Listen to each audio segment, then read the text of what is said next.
இனிய வணக்கங்கள் அன்பு நண்பர்களே. மீண்டும் ஒரு புத்தம் புதிய நன்னாளில் உங்கள் அனைவரையும் சந்திப்பதில் பெருமகிழ்வு கொள்கின்றது சரித்திரம் படைப்போம் தளம்.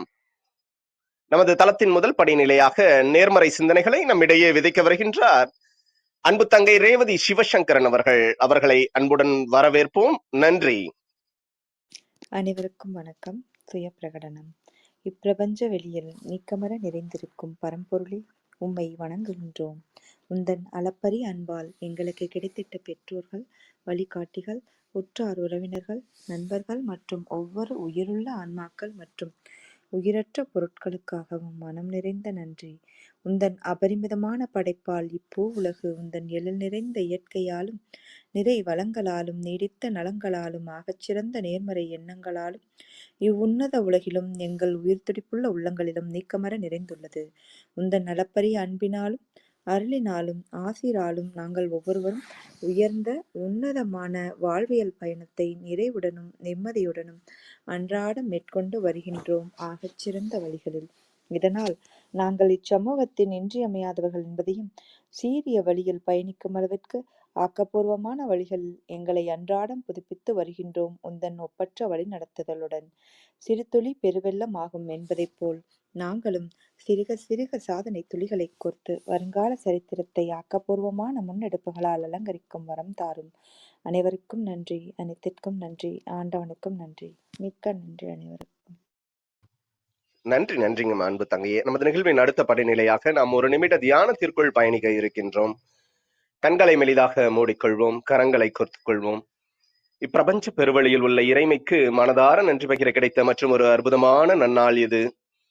இப்பொழுது நாம் உச்சரிக்க இருக்கும் ஒவ்வொரு வார்த்தைகளுடன் நன்றி உணர்வினையும் கலந்து இறைமைக்கு சமர்ப்பிப்போம் அன்பின் காணிக்கையாய். இன்றெடுத்து அன்றாடம் அமுதூட்டி அன்பாகவும் கருணையாகவும் மாறிப்போன அன்பு தாய்க்கு மனம் நிறைந்த நன்றி. ஒவ்வொரு நாளையும் ஒவ்வொரு பொழுதையும் தமது உழைப்பாலும் தியாகத்தாலும் குடும்பத்தை நிறைத்து அறிவாகவும் ஆற்றலாகவும் மாறிப்போன அன்பு தந்தைக்கு மனம் நிறைந்த நன்றி. பரிசுத்தமான இயற்கையை பரிசளித்து சென்ற நம் முன்னோர்கள் ஒவ்வொருவருக்கும் மனம் நிறைந்த நன்றி. கற்பித்தல் என்னும் இனிய அனுபவங்கள் வாயிலாக அன்றாட பொழுதுகளை அர்த்தமுள்ளதாக்கும் ஆசிரிய பெருந்தகைகள் ஒவ்வொருவருக்கும் மகம் நிறைந்த நன்றி. இப்பிரபஞ்ச பூ உலகினுள் பயணித்துக் கொண்டிருக்கும் பயணிக்க இருக்கின்ற ஒவ்வொரு உயிருள்ள ஆன்மாக்களுக்கும் மனம் நிறைந்த நன்றி. உயிரற்ற பொருட்களாய் வாழ்வின் உடன் வழித்துணையாய் வாழ்வின் பாதையை என்றென்றும் நிறைக்கும் உயிரற்ற பொருட்களுக்கும் மனம் நிறைந்த நன்றி. இப்பிரபஞ்ச பூ உலகினை தமது பேரன்பாலும் பேரருளாலும் பேராசிராலும் ஆண்டு அரவணைத்து காத்து வரும் அந்த ஆண்டவனுக்கும் நன்றி. இப்பொழுது நமது சுவாசத்தின் ஓசையில் அது பயணிக்கும் பாதைகளில் நாமும் ஒரு நிமிடம் இணைந்து பயணிப்போம், நம் மூச்சின் சுவாசத்தினை சீர்மைப்படுத்தியவர்களாய்.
இப்பிரபஞ்ச பெருவெளியில் நீக்கமற நிறைந்திருக்கும் முடிவில்லா பரம்பொருளின் அன்போடும் அருளோடும் ஆசிரோடும் எங்கள் வாழ்வியல் சூழல் அன்றாடம் அர்த்தமுள்ள வகையில் சீருடனும் செம்மையுடனும் பண்பட்டு வருகின்றது.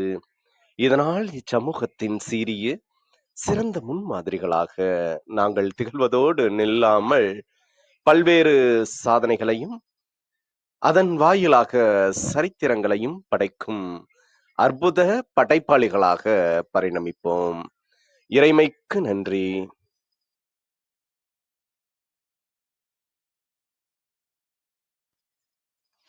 இனிய வணக்கங்கள் அன்பு நண்பர்களே.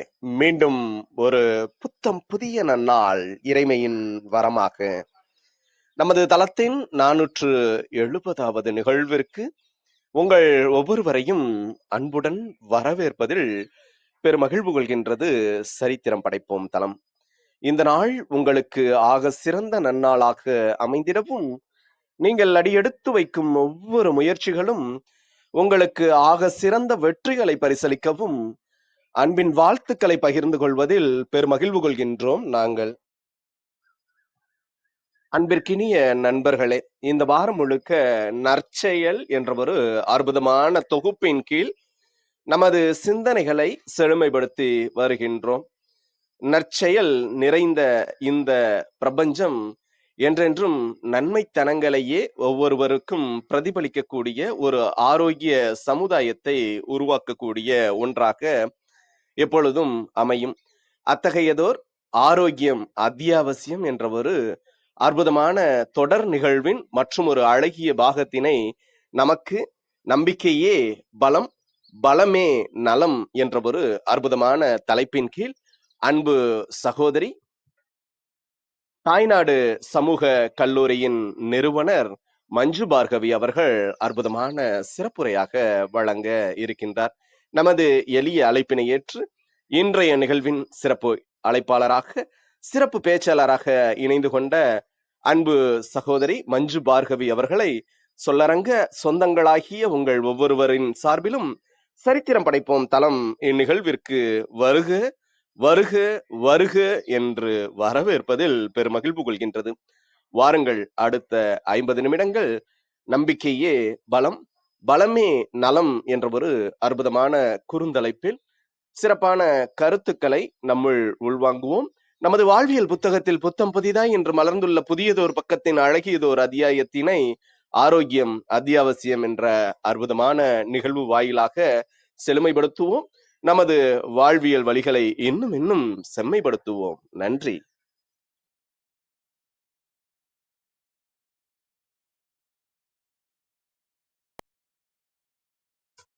அனைவருக்கும் இனிய காலை வணக்கம். இன்று ஆரோக்கியம் அத்தியாவசியம் என்ற தலைப்பில் நம்பிக்கையே பலம், பலமே நலம் தரும் என்ற ஒரு தலைப்பில் நாம் உரையாட உள்ளோம். இந்த வாய்ப்பினை நமக்கு ஏற்படுத்தி கொடுத்த சரித்திரம் படைப்போம் குழுவில் உள்ள ஒவ்வொருவருக்கும் மனமார்ந்த நன்றியை தெரிவித்துக் கொண்டு நம்முடைய இன்றைய காலை நிகழ்வை நாம் தொடங்கலாம். ஒரு நிகழ்வை தொடங்குவது எவ்வளவு அவசியமோ முக்கியமோ, அதே போல அதை தொடர்ந்து எடுத்து செல்வது என்பதுதான் மிக மிக முக்கியமான விஷயம். அதில் நம் சரித்திரம் படைப்போம் குழுவினர் மிகவும் நேர்த்தியாக தினம் தினம் ஒவ்வொரு புதிய புதிய தலைப்பில் புதிய புதிய மனிதர்களை இங்கு அழைத்து வருகிறார்கள். அதற்கு நாம் நன்றி கடன் பட்டிருக்கிறோம் என்றுதான் நான் கருதுகிறேன். உங்கள் ஒவ்வொருவரின் சார்பாகவும் மீண்டும் சரித்திரம் படைப்போமுக்கு ஒரு நன்றி கூறி நம்முடைய இன்றைய தலைப்பிற்குள் செல்ல இருக்கிறோம். ஆரோக்கியம் பற்றிய நமது தொடர் நிகழ்வில் நிறைய அன்பர்கள் சொல்லரங்க சொந்தத்தின் மூலமாக இணைந்து கொண்டு பயணித்துக் கொண்டிருக்கிறோம். ஏற்கனவே நம்மளுடைய தொடர் நிகழ்வுல நம்ம தொடர்ச்சியா உடல் சம்பந்தமான தொந்தரவுகளுக்கு என்னெல்லாம் தீர்வு என்று நாம் பார்த்து வருகிறோம். அதில் முக்கியமான கருத்து உடலும் மனமும் வேறு வேறு இல்லை என்பதுதான் முக்கியமான கருத்து. அதில் இன்றைய தலைப்பில் நாம் எவ்வாறு உடல் ஆரோக்கியத்தை பற்றிய தெளிவடைவதற்கு மனதில் ஏற்படக்கூடிய நம்பிக்கை என்பது நமக்கு பங்களிக்கிறது என்ற ஒரு சிறப்பான பகுதியை பார்க்க இருக்கிறோம். ஆதலால் கேட்பது என்பதையும் தாண்டி கவனிப்பு என்ற ஒன்றுக்குள் நீங்கள் அனைவரும் வருவீர்கள் என்று அன்போடு கேட்டுக்கொள்கிறேன். நீங்கள் எல்லாரும் காலையில வேலை செஞ்சுட்டே இதை கேட்டுட்டு இருப்பீங்க. ஏன்னா ஒவ்வொரு நாள் நிகழ்வும் மிக முக்கியமான நிகழ்வு என்பதால் நானும் கூட என்னுடைய காலை சமையலறை வேலைகளையும் மற்ற வேலைகளையும் கவனித்து கொண்டேதான் ஒவ்வொரு நாளும் நம் சரித்திரம் படைப்போம் நிகழ்வையும் கவனிப்பேன். அதே போல அன்பர்கள் ஒவ்வொருவரும் இந்த நம்பிக்கை எவ்வாறு நமக்கு நலம் தரும் என்பதை இன்று மிகுந்த ஆழமான ஒரு கவனிப்போடு இருப்பீர்கள் என்ற ஒரு நம்பிக்கையோடு நாம் தலைப்பிற்குள் செல்லலாம். நம்பிக்கை என்று எடுத்துக்கொண்டால் நம்பிக்கையில் இரு வகைகள் உண்டு. ஒன்று சரியான அல்லது உண்மையான நம்பிக்கை, மற்றொன்று தவறான அல்லது பொய்யான நம்பிக்கை. நாம் இன்று எந்த வகையான நம்பிக்கைக்குள் இருக்கிறோம் என்பதை அலசி ஆராய்ந்து பார்த்தோம் என்றால் 99.9% சரியான நம்பிக்கைக்குள் நாம் இன்னும் வரவில்லை என்பதே உண்மை. ஏன் அப்படி சொல்றீங்க அப்படின்னு உங்க மனசுக்குள்ள உடனே ஒரு கேள்வி எழும். அந்த கேள்வி யாருக்கெல்லாம் எழுந்ததோ அவர்கள் எல்லாம் நிச்சயமாக சுயமாய் சிந்தித்தே தெளிவாய் என்று வேதாந்திரி மகரிஷி அவர்கள் தங்களுடைய ஒரு கவிதையில் குறிப்பிட்டிருப்பார்கள். அந்த சுயமாய் சிந்தித்தே தெளிவாய் என்பதற்கு அடிப்படை கேள்வி ஞானம். அந்த கேள்வி உங்களுக்குள் எழுந்திருந்தால்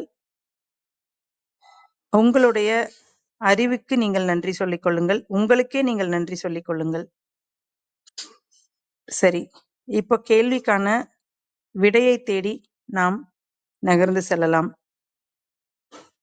நம்பிக்கையில் என்னப்பா சரியான நம்பிக்கை, தவறான நம்பிக்கை, உண்மையான நம்பிக்கை, பொய்யான நம்பிக்கை? இதுதான் இன்னைக்கு அடுத்த ஒரு அரை மணி நேரம் நாம் ஆழமாக நமக்குள் நாம் பயணித்து சுயமாய் சிந்தித்தே தெளிய போகிறோம். சுயமா சிந்திக்கிறதுக்கு எது தடையா இருக்கு அப்படின்னு பாத்தீங்கன்னா, ஏற்கனவே நம்ம டம்பிங் ஆஃப் நாலேஜ் அப்படின்னு ஆங்கிலத்துல சொல்லுவாங்க. அதாவது ஏற்கனவே கிடைத்திருக்கக்கூடிய அனுபவங்களும் நமக்குள் WhatsApp, social media, Google, Facebook இதன் மூலமாக சில வீடியோஸ் அல்லது ஒரு ஃபேக்ட் இது மூலமா ஒரு விஷயத்த நம்ம உள்வாங்கியிருப்போம்.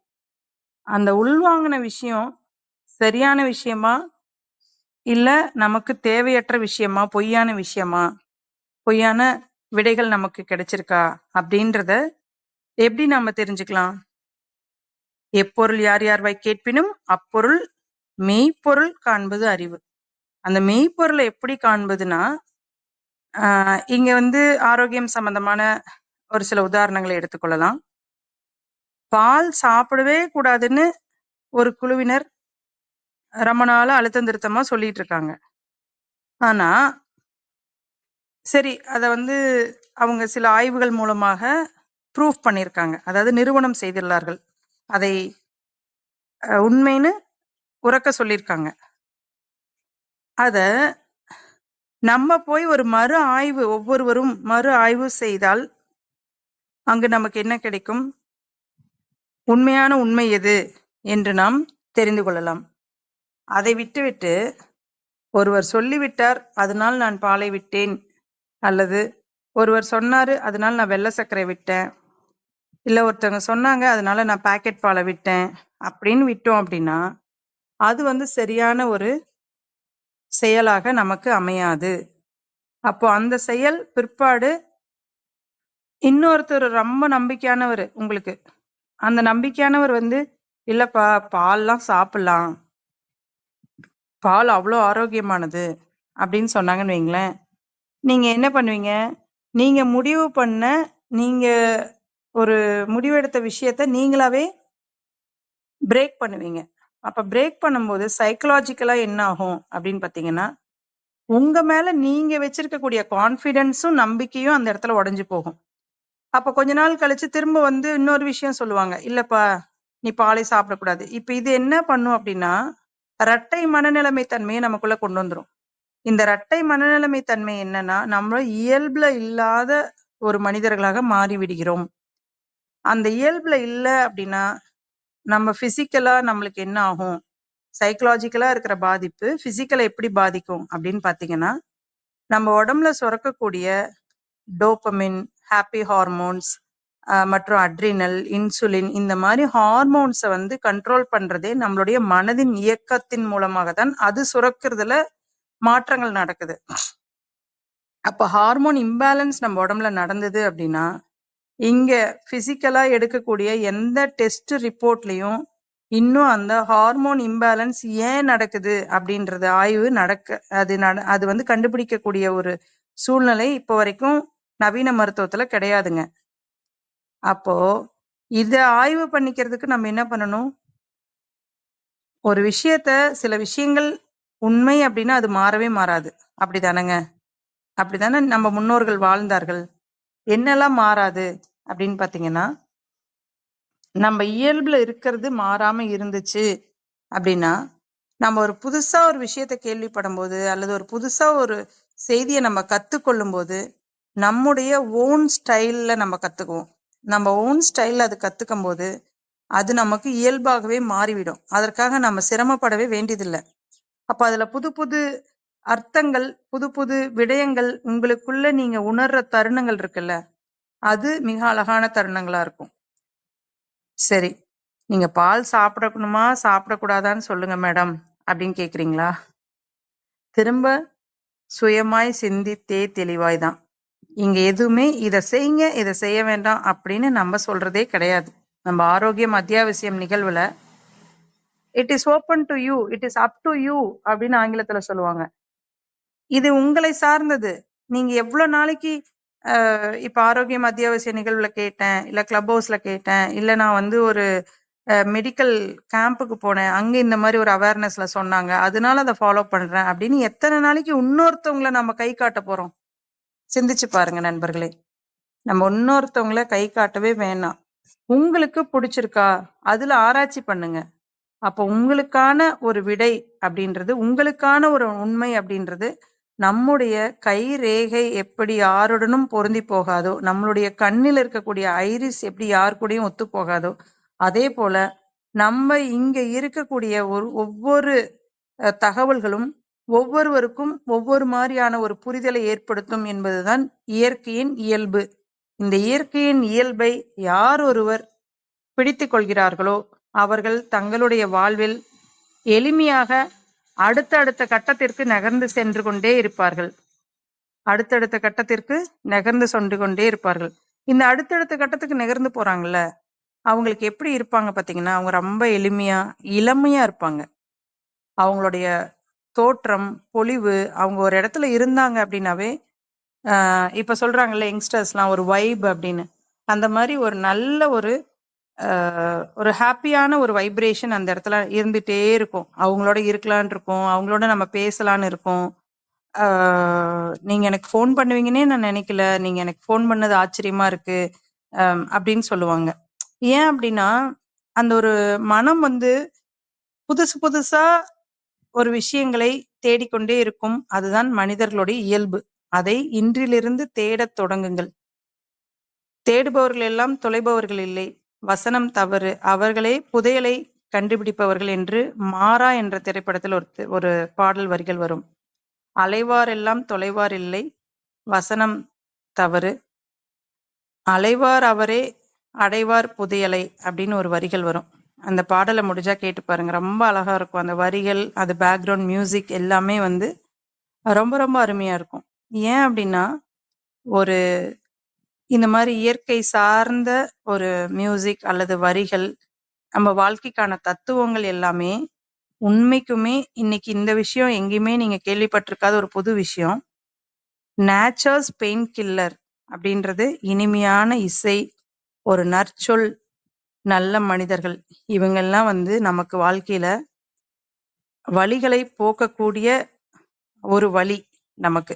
ஒரு இனிமையான இசை கேட்கிறதோ, இயற்கை சார்ந்த ஒரு இடத்துக்கு பயணிக்கிறதோ, ஒரு இனிமையான ஒரு மனிதர்களோட தருணங்களை நம்முடைய நேரங்களை செலவழிப்பதோ, உங்களுக்கு மனதில் ஒரு புத்துணர்வையும், உங்களுடைய வலிகளையும், வேதனைகளையும் விட்டு அடுத்த கட்டத்திற்கு நாம் ஒரு மகிழ்ச்சியான தருணங்களுக்கு நம்மை நாம் அழைத்துச் செல்ல வேண்டும் என்றால், நாம் புது புது விஷயங்களை தெரிந்து கொள்ள வேண்டும். சரி மேடம், புது புது விஷயங்கள தெரிஞ்சுக்கிறதுக்கு என்ன பண்ணணும்? ரொம்ப simple. Simple as like that அப்படின்னு சொல்லுவாங்க. அதாவது மிக மிக எளிமையானது. You have to learn to unlearn. Learn to unlearn அப்படின்னா, நம்ம எப்படி நம்மளோட மெமரி வந்து ஒரு 250 ஜிபி அல்லது 125 ஜிபி அல்லது ஒரு 64 ஜிபி அப்படி ஃபோன் நம்ம வச்சிருப்போம். இதுல வந்து நம்ம இந்த கேட்ச் மெமரி கிளியர் பண்ணுவோம். அப்புறம் நம்ம அன்யூஸ்டு ஃபைல்ஸ்லாம் கிளியர் பண்ணுவோம். இந்த மாதிரி நம்ம உடம்புல இருக்கக்கூடிய, நம்ம மனசுல இருக்கக்கூடிய பதிவுகளை, தேவையில்லாத பதிவுகளை எப்படி மேடம் நீக்கிறது? ஃபோன்லனா டெலீட் பண்ணிடுறோம். மைண்ட்ல டெலீட் பண்ணணும்னு நினைச்சா, அந்த விஷயங்கள் தானே முன்னாடி வந்து நிக்குது. எனக்கு 2012 ஆகஸ்ட் மாசம் 10ஆம் தேதி அப்படி ஒரு சுடு சொல் சொல்லிட்டாங்க. கடுமையான சொல் சொல்லிட்டாங்க. இல்ல இந்த மாதிரி என் முதுகுல குத்திட்டாங்க அப்படின்னு தோணும். தோணட்டும். Don't take it into a thinking process. அத வந்து ப்ராசஸர்க்குள்ள கொண்டு வராதீங்க. தாட்ஸ் வருதா? ஓகே. அவன் தெரியாம செஞ்சுட்டான். தெரியாம சொல்லிட்டான். ஏன் நம்ம தெரியாம ஏதோ வாழ்க்கையில ஒரு இடத்துல நம்ம சறுக்கியிருப்போம்ல. அந்த மாதிரி தானே அவரும் அந்த மாதிரி பண்ணிட்டாரு. அப்போ பரவாயில்ல. அவருடைய ஏதோ ஒரு நெசசிட்டி, ஒரு தேவை, அந்த மாதிரி அந்த சூழ்நிலையில அவர் நடந்துகிட்டாரு. அப்போ பேராற்றலுக்கு நாம் உண்மை உள்ளவர்களாக இருக்கிறோம் அப்படின்னா, சக மனிதரை நாம் வெறுப்பு என்ற விஷயத்துக்குள்ள கொண்டு போனீங்கன்னா, போன வகுப்புல கூட நம்ம அதை பார்த்தோம்னு நினைக்கிறேன். நம்ம உடம்புக்குள்ள இருக்கக்கூடிய செல்லுடைய அமைப்பு எப்படி இருக்கோ, அதே போலதான் நம்ம சுத்தி இருக்கக்கூடிய சக மனிதர்கள் ஒவ்வொருவருடைய உடலிலும் செல்கள் அமைந்திருக்கு. அப்ப இந்த செல்கள் என்ன பண்ணும்னா, அந்த செல்களை அட்ராக்ட் பண்ணும். அதுதான் அந்த அன்பு, நேசிப்பு, கருணை, பாசம் இது எல்லாமே இன்னும் நம்ம பூமியில இவ்ளோ கஷ்டங்களை தாண்டியும் அது இருந்துட்டு இருக்கு. மழை பொழியுது, இங்க இயற்கை விளையுது அப்படின்னா, அதற்கு காரணம் அந்த அன்பு தான். அந்த பாசம், அந்த ஒரு பிணைப்பு, சக மனிதர்களுக்காக எந்த ஒரு எதிர்பார்ப்புமே இல்லாம செய்யக்கூடிய விஷயங்கள்லாம் ஏன் நடக்குது இங்க அப்படின்னா, அந்த செல் வந்து ஒரு செல்லு வந்து எப்படி என்னோட உடம்புல அமைஞ்சிருக்கோ, அதே போலதான் என் கூட என்னுடைய அமர்ந்திருக்கக்கூடிய இன்னொரு மனிதருடைய உடலிலும் அதே அதே செல்லு தான் இருக்கு. அப்ப இந்த செல் 2ம் ஒத்துமையா இருக்கு. அதனுடைய அமைப்பிலும், அதனுடைய இயக்கத்திலும். அப்ப இந்த 2 செல்லும் ஒரு அன்பு பாராட்டுச்சு அப்படின்னா, நல்ல நல்ல விஷயங்கள் இந்த உலகத்துல தொடர்ந்து நடந்துட்டே இருக்கும். அதே வந்து அவன் மட்டும் எப்படி பணக்காரனா இருக்கான்? அவன் மட்டும் எப்படி இவ்வளவு வசதியா இருக்கான்? அவன் மட்டும் எப்படி இப்படி திறமையா இருக்கான்? அப்படின்னு நம்ம சிந்திக்க ஆரம்பிச்சுட்டோம் அப்படின்னா, அந்த இடத்துல ஒரு பெரிய முற்றுப்புள்ளிய வைங்க. வச்சுட்டு, நம்ம எப்படி நம்மள சுயமா முன்னேற்றிக் கொள்ளலாம்? நம்ம எப்படி புது புது விஷயங்களை தெரிந்து கொள்ளலாம்? நம்ம எப்படி நம்ம ஏற்கனவே கத்துக்கிட்ட விஷயத்தை அன்லேர்ன் பண்ணலாம்? அப்படின்றத பத்தி இன்னைக்கு இருந்து சிந்திங்க. உங்களுக்கு நிச்சயமா மனசுல ஒரு மாற்றம் நடக்கும்போது, உடம்புல ஒரு மகிழ்ச்சி சம்பந்தமான அந்த சுரபிகள் தானாகவே சுரக்கத் தொடங்கும். மற்ற மற்ற விஷயங்களுக்கு நன்றி சொல்லுங்க. எங்க வீட்ல என்னுடைய இணையர் சொல்லுவாங்க, அ யாராவது நம்மள தப்பா புரிஞ்சுகிட்டாங்க, அல்லது நம்மள ஒரு மாரி அ உதவிகரமா இல்லாமல் நம்மை நடத்துகிறார்கள் என்றால், அப்ப அவங்க நடத்தலின்னு உனக்கு ஒரு உத்வேகம் உனக்குள்ள பிறக்கும். அது என்ன பண்ணுதுன்னா, உன்னை அடுத்த கட்டத்துக்கு நகர்த்தி செல்லுது. செயல்படு. நிச்சயமா நடைபோடு. உன்னால முடியும். வெற்றி அடைய முடியும் அப்படின்னு சொல்லுவாங்க. அப்போ அத வந்து கடவுள் அந்த நெருக்கடிய நமக்கு குடுக்குறாரு அப்படின்னா, அடுத்த ஒரு நல்ல வாய்ப்பையும் நம்ம சுத்தி குடுத்துட்டே தானே இருக்காரு. நம்ம அந்த வாய்ப்ப கவனிக்க மறுக்கிறோம். அதனால தான் இந்தோடைய உரை நம்ம இன்றைய உரையை தொடங்கும்போதே, நீங்க கவனிப்புக்குள்ள வாங்க. வாழ்க்கைய இன்னும் சின்சியரா கவனிங்க. சின்சியரா கவனிச்சீங்கன்னா, உங்களுக்கான வாய்ப்பு எது சரியான வாய்ப்பு? எதை நாம் தேர்ந்தெடுக்கணும்? எதை நாம் ஆ தள்ளி வைக்கணும்? எத நம்ம புறக்கணிக்கணும்? இது எல்லாமே நமக்கு ஒரு விடை உங்களுக்கு உள்ள இருந்து ஒரு விஷயம் சொல்லும். அத நம்ம இன்னர் வாய்ஸ நம்ம கேட்கணும் அப்படின்னா, ரொம்ப சிம்பிள். நம்ம இயல்பா இருக்கணும். இயல்பா இருக்கிறோம் அப்படின்றத நம்ம எப்படி உறுதி பண்ணிக்கலாம் அப்படின்னா, திரும்ப நம்முடைய தங்க விதிகள் தான் உள்ள வருது. மேடம் இதுக்குள்ளேயும் தங்க விதிகளா கொண்டு வந்துட்டீங்களா அப்படின்னு உங்களுக்குள்ள தோணுதா? இந்த சலிப்பு தன்மை உள்ள ஒரு மனநிலைமை தான் நம்மள பின்னோக்கி இழுத்துட்டு போகும். அது வேணாம். அது இப்ப கேட்டுட்டு இருக்கிற யாருக்கெல்லாம் அந்த சலிப்பு வந்ததோ அதை ரெக்டிஃபை பண்ணிக்கங்க. இது சைக்கலாஜிக்கல் ஒரு பெரிய ஒரு மாற்றிக்க வேண்டிய ஒரு விடயம். சரிங்களா? அதனால அந்த சலிப்புக்குள்ளேயே போகாதீங்க. எத்தனை வாட்டி உண்மையை கேட்டாலும் அந்த உண்மை உங்களுக்கு சலிக்கவே கூடாது. அந்த உண்மை என்னவென்றால், பசித்து புசி, தாகம் எடுக்கும்போது தண்ணி குடி, ஓய்வு தேவைப்படும்போது ஓய்வு எடுத்துக்கோ. இரவு நேரமா தூங்கணும் நம்ப. அதேபோல நம்ம மனச தேவையில்லாத விஷயத்துக்குள்ள கொண்டு போகாம, தேவையான விஷயத்துக்குள்ள நம்ம நம்மளோட இயக்கத்தை நாம் ஒரு சுய ஆரோக்கியமான ஒரு மனநிலைமை வைத்திருந்தோம் என்றால், இந்த 5 தங்க விதிகள் 5G 5 கோல்டன் ரூல்ஸ எப்படி நம்ம வாழ்க்கையில அனுதினமும் ஒவ்வொரு ஒவ்வொரு நாளும், ஒவ்வொரு நேரங்களிலும் நம்ம எடுத்து கொண்டு வர்றோமோ, அதன் அடிப்படையில தான் நம்ம உடம்பு வந்து இயங்கும். அந்த இயல்புல நம்ம இருந்தோம் அப்படின்னா, நமக்கு சுயமாக ஆய்வு செய்யக்கூடிய மனநிலைமை வந்துவிடும். சரிங்களா? அப்போ இங்க எதெல்லாம் நம்ம விட்டுறணுமோ அதெல்லாம் விட்டுட்டு, எதெல்லாம் எடுத்துக்கணுமோ அந்த விஷயத்த மட்டும் எடுத்துட்டு போயிட்டு இருந்தோம் அப்படின்னா, உங்களுக்கு ஒரு சரியான ஒரு நம்பிக்கை, சரியான ஒரு புரிதல் கிடைச்சிட்டே இருக்கும். அந்த நம்பிக்கை என்ன பண்ணும்னா, உங்களுக்கு ஆரோக்கியத்தை மீட்டு கொண்டு வந்துட்டே இருக்கும். ஆரோக்கியத்தை மீட்டு கொண்டு வருது அப்படின்னா, அது வந்து உடலில் ஏற்படக்கூடிய ஒரு பெரிய பலத்தை குடுக்கும். அந்த பலம் தான் இன்று நம்ம அனைவருக்குமே தேவை. இப்ப சப்போஸ் வந்து நமக்கு உடல்ல சில உபாதைகள் வருது. நமக்கு உடல்ல சில தொந்தரவுகள் வருது. அப்படின்னாக்க, நம்ம என்ன பண்றோம்? எனக்கு வந்து உடல்நிலை சரியில்ல. இதுக்கு என்ன பண்றது? அப்படின்ட்டு நம்ம ஒரு செக்கப் போறோம். இப்போ ஒரு செக்கப்ல உங்களுக்கு வந்து சர்க்கரை வியாதி இருக்கு அப்படின்னு கண்டுபிடிச்சிடுறாங்க. அப்படின்னா, நீங்க அத வந்து அப்படியே நம்பிக்கொள்ளணும் அப்படின்றது கிடையாது. ஏன் எனக்கு சர்க்கரை வந்தது? நோய் நாடி முதல் நாடி அது தணிக்கும் வாய் நாடி வாய்ப்ப செயல். அப்போ ம் எனக்கு ஏன் அந்த நோய் வந்தது அப்படின்னு ஒவ்வொருவரும் நம்ம ஆராய்ச்சி செய்யும்போது, நம்ம அந்த நோயிலிருந்து எளிமையா வெளிய வந்துர்றோம். ஆனா, அதிலிருந்து நம்ம மருந்தும், விருந்தும் 3 நாட்கள் அப்படின்றத தாண்டி, பல நாட்கள் நம்ம மருந்து எடுத்துக்கிறோம். அதிலேயே நம்ம உழண்டுகிட்டே இருக்கோம் அப்படின்னா, அந்த இடத்துல வந்து அது சரியான நம்பிக்கையா? பொய்யான நம்பிக்கையா? பொய்யான நம்பிக்கை தானே. அப்ப ஏன் அந்த பொய்யான நம்பிக்கைக்குள்ளேயே நம்ம வாழணும்? இந்த கேள்விய உங்க முன்னாடி நீங்க வைங்க. வச்சுட்டு அதுக்கப்புறம் முடிவு பண்ணுங்க. நம்ம செய்யறது சரியா?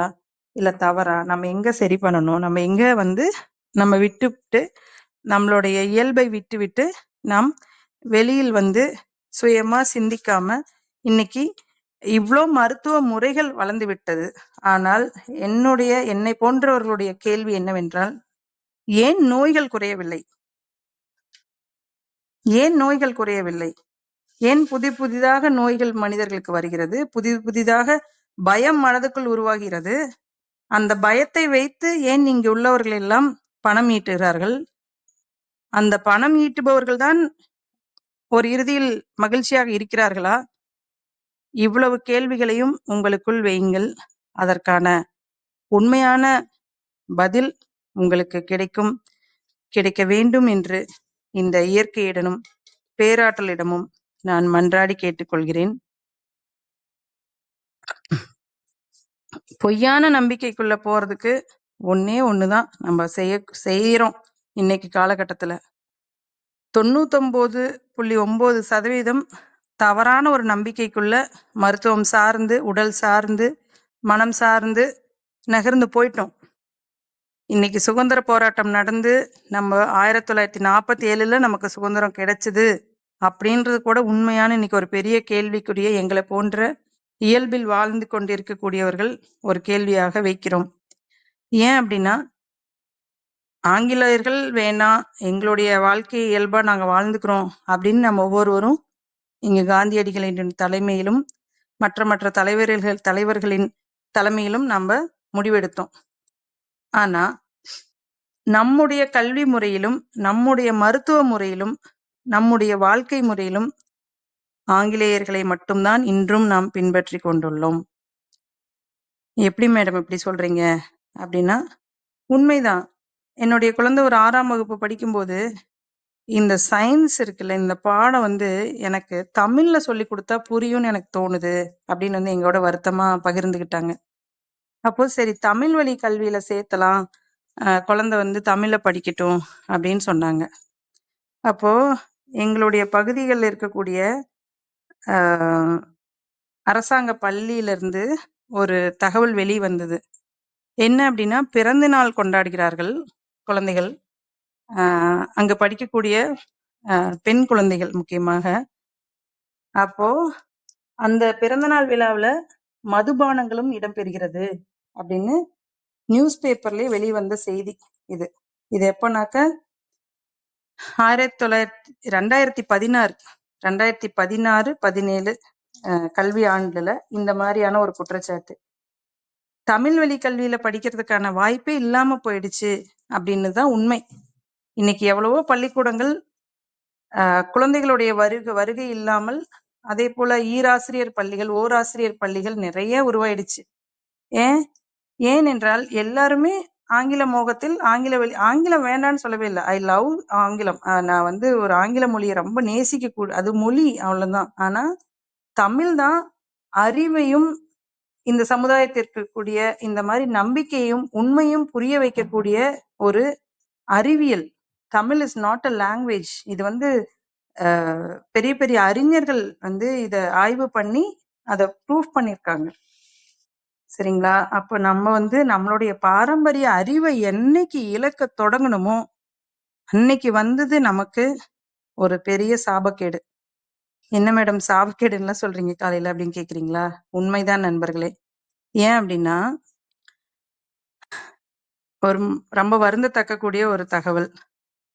இன்னைக்கு டயபெட்டிக்ஸ் அப்படின்னு சொல்லக்கூடிய அந்த சர்க்கரை நீரிழிவு நோயில உலகத்திலேயே முதல் இடத்துல இருக்கக்கூடியது இந்தியர்கள் தான். இப்ப நம்ம முதல் இடத்துல ஒரு ஒலிம்பிக்ஸ்ல ஒரு விளையாட்டு போட்டியில இருக்கோம்னா, ஒரு வீரர், ஒரு விளையாட்டு வீரர்களையும் பார்டர்ல இருக்கக்கூடியவர்களையும் தான் வீரர்கள்னு நம்ம சொல்லுவோம். அப்போ அந்த வீரம் தலைச்சிருக்கு. இந்த மனிதர்கள்லாம் உறுதியா இருக்காங்க. ஒரு ஸ்போர்ட்ஸ் பிளேயரை நான் ஏன் சொல்றேன்னா, அவங்களுடைய உடல் அந்த அளவுக்கு பலம் இருந்தாதான் போய் விளையாட முடியும். மனசுல அந்த உறுதி இருந்தாதான் போய் ஒரு விளையாட்டு போட்டிகள்ல கலந்து கொள்ள முடியும். அப்ப அந்த உறுதியும் அந்த திடமும் இருந்ததுன்னா, நம்ம இன்னும் நிறைய துறைகள்ல நம்ம இன்னும் முன்னேறி ஒரு நோபல் பரிசு வாங்குற ஒரு இடத்துலயோ, இல்ல ஒரு ஒலிம்பிக்ஸ்ல மெடல் அடிக்கிற ஒரு விஷயத்திலயோ நம்ம முன்னேறி இருப்போம். ஆனா இன்னைக்கு நீரிழிவு நோயில முதலிடத்துல இருக்கோம். ஏன் அப்படின்னாக்க, நம்ம என்னைக்கு நம்மளுடைய பாரம்பரிய அறிவை இழக்க தொடங்கணுமோ, அன்னைக்கு நம்ம எல்லாருமே நோயாளிகளாக, ஒன்று மனதளவில் நோயாளிகளாக அல்லது உடலளவில் நோயாளிகளாக மாறிவிட்டோம். அப்ப இந்த ஒரு விஷயத்துல இருந்து வெளியே வர்றதுக்காக தான் எங்களை போன்ற இயற்கையை நேசிக்கக்கூடியவர்கள் உறுதியாக இங்கு வேலை செய்து கொண்டிருக்கிறோம்.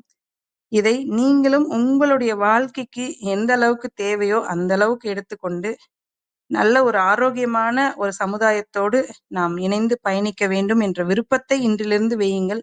அந்த விருப்பம் உங்களை அடுத்த கட்டத்திற்கு நிச்சயமாக அழைத்து செல்லும். அந்த விருப்பம் உண்மையான ஒரு நம்பிக்கையிலிருந்து தொடங்க வேண்டும் என்பதுதான் இன்றைய தலைப்பின் முக்கியமான நோக்கம். சரி, நம்பிக்கையில் பொய்யான நம்பிக்கை என்பதை பற்றி இவ்வளவு நேரம் நம்ம பார்த்தோம். அந்த பொய்யான நம்பிக்கை என்னெல்லாம் பண்ணுது அப்படின்றத சற்று ஆழமாக பார்ப்போம். நம்ம ஏற்கனவே பார்த்திருக்கோம், பிளாசிபோ நோசிபோ அப்படின்னு ஒரு எஃபெக்ட் பார்த்திருக்கோம்.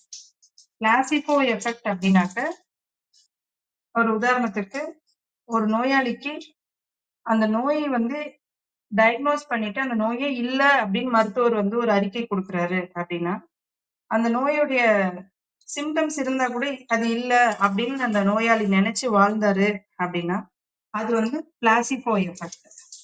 நோசிபோ எஃபெக்ட் என்ன பண்ணுது அப்படின்னு பாத்தீங்கன்னா, ஒரு இல்லாத நோயே உன்னோட உடம்புக்குள்ள இருக்கு அப்படின்னு ஒரு நம்பிக்கைக்குரிய ஒரு நபர் வந்து சொல்லிட்டாங்க அப்படின்னா என்ன ஆகும்னா, அந்த நோய் நம்ம உடம்புக்குள்ள வந்துடும் அப்படின்றது ஆய்வுகள் மூலமாக இங்க ப்ரூவ் பண்ணிருக்காங்க. அந்த கதைகள் கூட நம்ம ஏற்கனவே இந்த நம்மளுடைய தளத்துல பார்த்திருக்கோம்னு நினைக்கிறேன். அதை ஒரு சுருக்கமாக மீண்டும் ஒரு முறை பார்க்கலாம். ஏன்னா புதுசா இன்னைக்கு இணைஞ்ச நண்பர்கள் கூட நம்மோட இருப்பாங்க. அவர்களுக்காக டாக்டர் மெடர் அப்படின்னு சொல்லிட்டு ஒரு அமெரிக்காவுல வாழ்ந்த ஒரு ஒரு டாக்டர். அவங்க வந்து 1980கள்ல ஒரு அவர்கிட்ட வந்த ஒரு பேஷண்ட். அவர் பேரு சாம் லாண்டி. சாம் லாண்டி வந்து எனக்கு உடல்நிலை குறைபாடா இருக்கு, தொண்டை தொண்டை பகுதிகள்ல வலி இருக்கு அப்படின்னு மருத்துவரை சந்திக்கிறதுக்காக வர்றாரு. அப்ப டாக்டர் டெஸ்ட் எல்லாம் எக்ஸ்ரே அப்போல்லாம் வந்து பெரிய அளவுல ஸ்கேன் எல்லாம் கிடையாது. 1980கள்ல ஒரு 45 ஆண்டுகளுக்கு முன்பு. அப்ப அவரு டெஸ்ட் பண்ணிட்டு செக்அப் பண்ணிட்டு என்ன சொல்றாருன்னா, உங்களுடைய தொண்டை பகுதியில, உணவு குழாய் பகுதியில புற்றுநோய் போல ஒரு இது காணப்படுது. அந்த புற்றுநோய் வந்து கடைசி கட்டத்துல இருக்கு. நீங்க இன்னும் உங்களுடைய வாழ்க்கையில ஆசைப்படுறதெல்லாம் செஞ்சுக்கங்க அப்படின்னு சொல்றாரு. அப்போ சாம் லாண்டி வந்து அப்படியே ஒரு தளர்வான ஒரு நடையோட வீட்டுக்கு போறாரு. நீ செத்துருவ அப்படின்னு சொன்னதுக்கு அப்புறம் என்ன மனிதருக்கு உண்மை ஒரு சரியான ஒரு ஆசை, பசி, தூக்கம் எதுவுமே இருக்காது. அப்போ ஒரு 14 நாள்ல சாம் லாண்டி இறந்து போறாரு. அப்ப அந்த டாக்டருக்கு அந்த செய்தி வருது, இந்த மாதிரி இந்த பேஷண்ட் இறந்துட்டாங்க அப்படின்னு. அப்போ டாக்டருக்கு ஒரே ஆச்சரியம், இது என்ன வகையான ஒரு புற்றுநோயா இருக்கும், நம்ம ஆராய்ச்சி பண்ணணும் அப்படின்னு சொல்லிட்டு அவங்க வீட்டுல இருக்கக்கூடிய உறவுகள் கிட்ட நாங்க வந்து சாம் லாண்டியோட உடலை பரிசோதனைக்காக எடுத்துக்கிறோம் அப்படின்னு சொல்றாங்க. அவங்க குடும்பத்தினரும் சரி எடுத்துக்கங்க அப்படின்னு அனுமதிக்கிறாங்க. அப்ப பிரேத பரிசோதனை செய்து எடுத்து பாக்குறாங்க, அவருடைய தொண்டை பகுதியில கேன்சர் அப்படின்ற எந்த ஒரு நோயுமே கிடையாது. ஏன் அவர் இறந்து போனாரு? அவர் நோய் இருக்கு அப்படின்னு நம்பினாரு, அதனால இறந்து போனாரு. அடுத்ததா ஒரு விஷயம், இது வந்து நோசிபோ எஃபெக்ட், அதாவது தமிழ்ல நாசம் செய்யக்கூடிய ஒரு விளைவு அப்படின்றது. அப்போ இல்லாத ஒரு நோய இருக்கு அப்படின்னா அது உடல்ல வருதா இல்லையா? அப்ப இங்க எது கொல்லுச்சு? பயம்தான் கொன்னுச்சு. ஆனா நம்ம பயத்தை விடுறதுக்கு தயாரா இருக்கோமா அப்படின்னா நம்ம பயத்தை விடுறதே கிடையாது. பயத்தை நமக்குள்ளேயே வச்சுக்கிட்டே இருக்கோம். அதனால இந்த நிகழ்வுலயே நாம அந்த பயத்தை விட்டு வெளியே வந்துட்டோம் அப்படின்னா கண்டிப்பா நம்மளோட ஆரோக்கியம் என்பது மீண்டு வந்துரும். அதற்கு ஒரு உதாரணம் ஜோசப் மர்ஃபி அப்படின்றவரு. அவரும் அமெரிக்கால வாழ்ந்த ஒரு சயின்டிஸ்ட். அவர் வந்து ஒரு PhD ரிசர்ச் பண்றாரு. அவர் வந்து ஒரு செல் பயாலஜிஸ்ட். செல்கள் பற்றி, மனிதர்களுடைய செல்கள் பற்றி நிறைய ஆராய்ச்சி பண்றாரு. இயற்கை விதிகள் ஏற்கனவே நம்ம பார்த்தோம்ல, சரியான நேரத்துக்கு சாப்பிடணும், சரியான நேரத்துக்கு தூங்கணும், ஓய்வு தேவைப்படும் போது ஓய்வுகள் கொடுக்கணும் நம்ம உடம்புக்கு அப்படின்னு. இதெல்லாம் எதுவுமே பண்ணாம ரொம்ப ஓவர் டைம் பார்த்து அந்த இயல்பை கெடுத்து கொண்டு இருந்தவர். அப்ப அவருக்கு ஒரு ஆரோக்கிய குறைபாடு வருது. என்ன அப்படின்னு பாத்தீங்கன்னா, ஸ்கின்ல ரொம்ப அலர்ஜி வருது. அந்த அலர்ஜி வந்து அவரே டாக்டர் தான், அதனால அவர் டாக்டர் நண்பர்கள் கிட்ட போய் சிகிச்சை எடுத்துக்கிறாரு. அவருக்கு நீண்ட நாளா அந்த தொந்தரவுல இருந்து வெளியே வரவே முடியல. ஏன் இப்படி தொந்தரவு படுறோம் அப்படின்னு அவர் பாக்குறாரு. பார்த்துட்டு அவர்கிட்ட இந்த ஸ்கிராப் டெஸ்ட் அப்படின்னு சொல்லுவாங்க, கொஞ்சம் வந்து ஸ்கின்ல இருக்கக்கூடிய பகுதியை சுரண்டி எடுத்து அதை ஒரு ஆராய்ச்சி பண்ணக்கூடியதான் ஸ்கிராப் டெஸ்ட். அந்த மாதிரி டெஸ்ட்டுக்கு அவருடைய ஸ்கின் அனுப்புறாங்க. அப்போ அந்த டெஸ்ட் ரிப்போர்ட் என்ன வருது அப்படின்னா, இது வந்து தோல்ல வந்திருக்கக்கூடிய, தோலுடைய அடிப்பகுதி வரைக்கும் பரவி இருக்கக்கூடிய ஒரு புற்றுநோய். இது வந்து 3வது கட்டத்துல இருக்கு. இதை சரி செய்யறதுக்கு எந்த மருந்துகளும் இப்போது வரைக்கும் இல்லை அப்படின்னு அவருக்கு ஒரு டிக்ளரேஷன் கொடுக்குறாங்க. அன்று இருந்த அவருடைய மருத்துவ நண்பர்கள் இதை கொடுக்குறாங்க, இந்த தகவலை. அப்போ ஜோசப் மர்ஃபி என்ன ஆகுறாரு அப்படின்னு பாத்தீங்கன்னா, ரொம்ப மனம் உடைஞ்சு போறாரு. சாம் லாண்டி போலவே ரொம்ப ஒரு மன வருத்தத்தோட வீடு திரும்புறாரு, ஓய்வு எடுக்கிறாரு. அவர் ஒரு கிறிஸ்டியன், அதனால சர்ச்சுக்கு போறாரு. ஃபாதரை பார்க்க போலாம், போய் பேசிட்டு வரலான்னு. ரொம்ப முடியாம ஒரு நண்பரோட உதவியோட சர்ச்சுக்கு போறாரு. போயிட்டு அங்கிருந்த ஃபாதரியாரை பார்த்து பேசுறாரு. ஃபாதர், எனக்கு இப்படி உடல்நிலை சரியில்லை, டாக்டர்ஸ் வந்து இது 3வது ஸ்டேஜ், நான் இறந்துருவேன்னு சொல்றாங்க அப்படின்னு சொல்றாரு. அதுக்கு ஃபாதர் அவர் கையில கட்டியிருக்க வாட்ச் பார்க்குறாரு. பார்த்துட்டே இருக்கும்போது இந்த வாட்ச் ரிப்பேர் ஆயிடுச்சு. ம், இந்த வாட்சை தயாரிச்சவர் என்னுடைய நண்பர் தான், எனக்கு தெரிஞ்சவர் தான். அவர் இப்போ எங்க இருக்காருன்னு கண்டுபிடிச்சிட்டேன். அவர்கிட்ட இந்த வாட்சை கொடுத்தேன்னா 2 நாள்ல இத சரி செய்து கொடுத்துருவாரு அப்படின்னு சொல்றாரு. சரி ஃபாதர் அப்படின்னு கேட்டுட்டு இவர் மனசுக்குள்ள, என்னடா நம்ம உடல்நிலை சரியில்லைன்னு சொல்லிட்டு இருக்கோம், ஃபாதர் வாட்ச் பத்தி, ஓ அவ்வளோ முக்கியமான ஒரு பொருள் போல ஃபாதருக்கு அது அப்படின்றாரு. அப்புறம் திரும்ப ஒரு முறை இவர் பொறுமையா சொல்றாரு, ஃபாதர் இந்த மாதிரி எனக்கு உடல்நிலை சரியில்லை, எனக்கு இறுதி கட்டம்னு சொல்றாங்க, நான் உங்களை பார்க்கலான்னு வந்தேன். ஓ அப்படின்னு சொல்லிட்டு ஃபாதர் திரும்ப ஒரு முறை, இந்த வாட்ச் ரிப்பேர் ஆயிடுச்சு, இத செய்தவர் வந்து எங்க இருக்காருன்னு நான் தெரிஞ்சுக்கிட்டேன், அவர்கிட்ட கொடுத்து இதை சரி செய்ய போறேன் அப்படின்னு சொல்றாரு. ஐயோ என்னப்பா, நம்ம உடம்பு சரியில்லைன்னு வந்தோம், ஃபாதர் ஏதோ வேற ஏதோ ஒரு சிந்தனையில இருக்காரு, நம்ம கிளம்பிடுவோம் அப்படின்னு சொல்லிட்டு ஒரு அமைதியா கிளம்பி வீட்டுக்கு வந்து படுத்தே கிடக்குறாரு. படுத்து கிடக்கும்போது என்ன ஆகும், நம்ம உடல்ல நம்ம ஏன் இந்த நோய் வந்ததுன்னு சாதாரணமா நமக்கு தோணும். நம்ம சரியா தூங்கல, சாப்பிடல, வைக்கல, அப்ப இதெல்லாம் தான் நமக்கு நோய் வர்றதுக்கான காரணம் அப்படின்னு அவர் தெரிஞ்சுக்கிட்டாரு.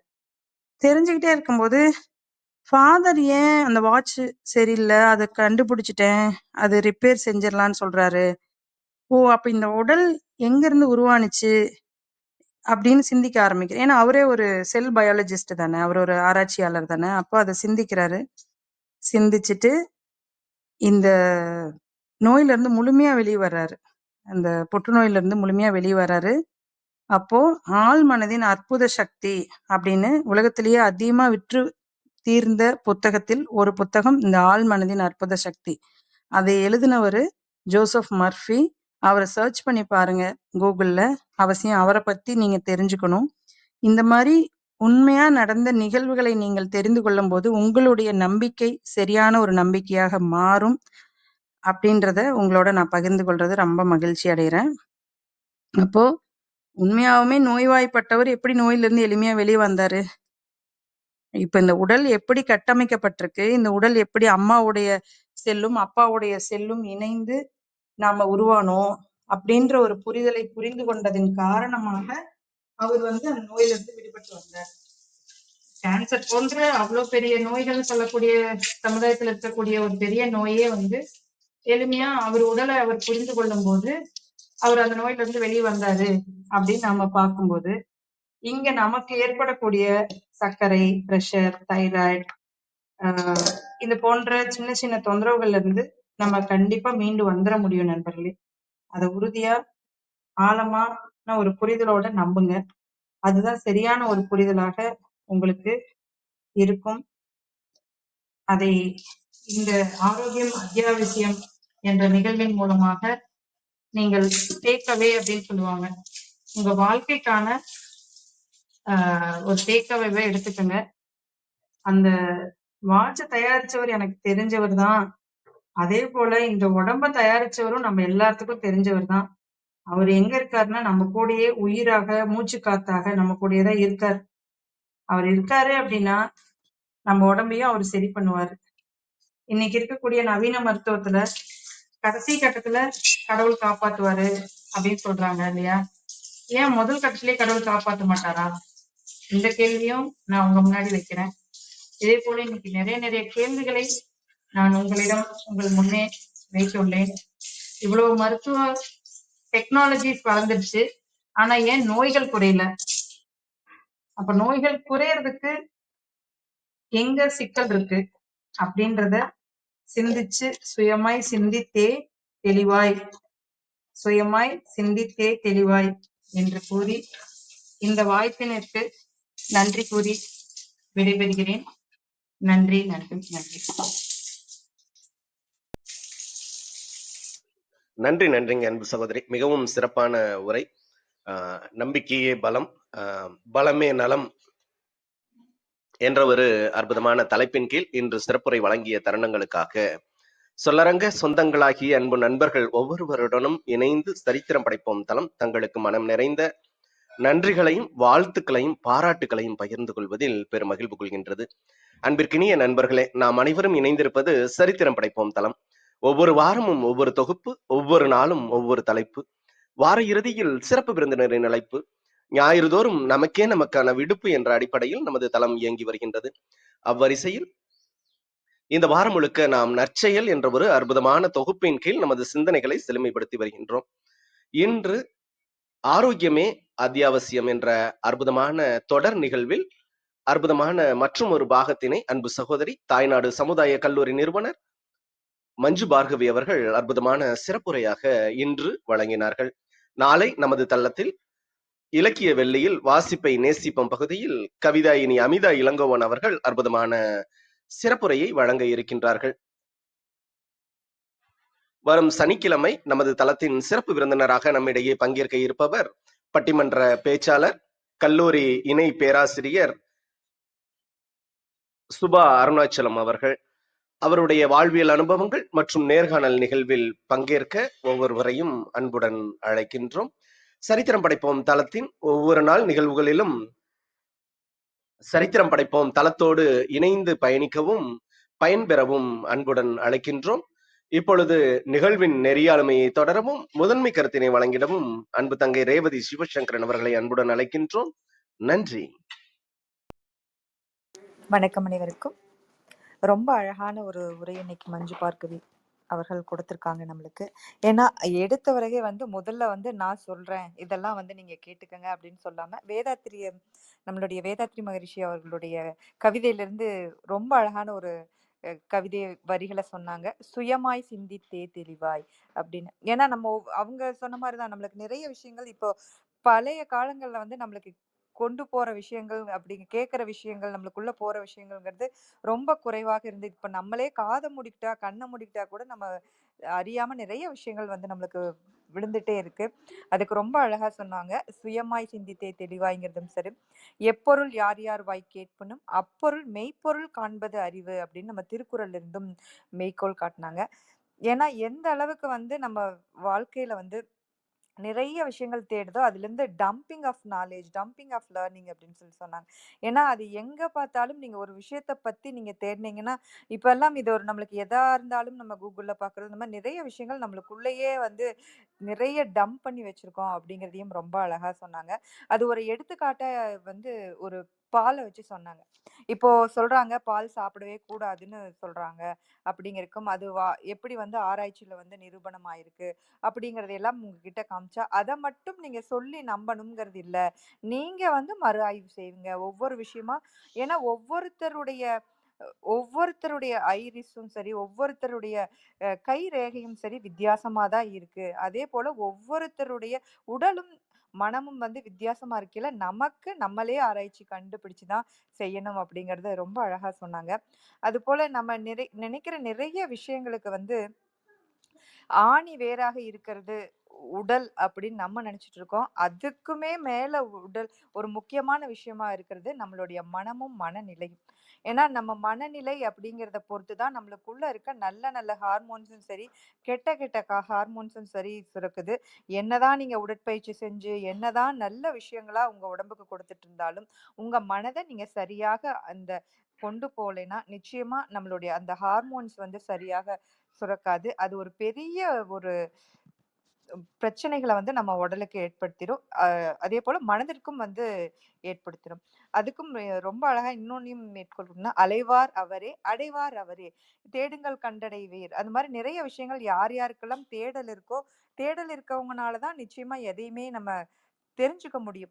அது எந்த விஷயமாக இருந்தாலும், அது கல்வியாக இருந்தாலும், நீங்க எந்த விஷயம் இப்போ உங்க கையில இருக்கு அப்படின்னு நீங்க நினைச்சீங்கனாலும் நிச்சயமா ஒரு எண்ணமாவோ இல்ல ஏதோ ஒரு விஷயமா உங்ககிட்ட ஒரு தேடல்ங்கிறதும் இருக்கும். அது மட்டும்தான் உங்க வாழ்க்கையில நீங்க இப்ப இருக்கிற நீங்க நிலை அப்படின்னு நீங்க நினைச்சீங்கன்னாவே அது கூட உங்களுடைய ஒரு தேடல் தான் அப்படிங்கிறது ரொம்ப அழகா சொன்னாங்க.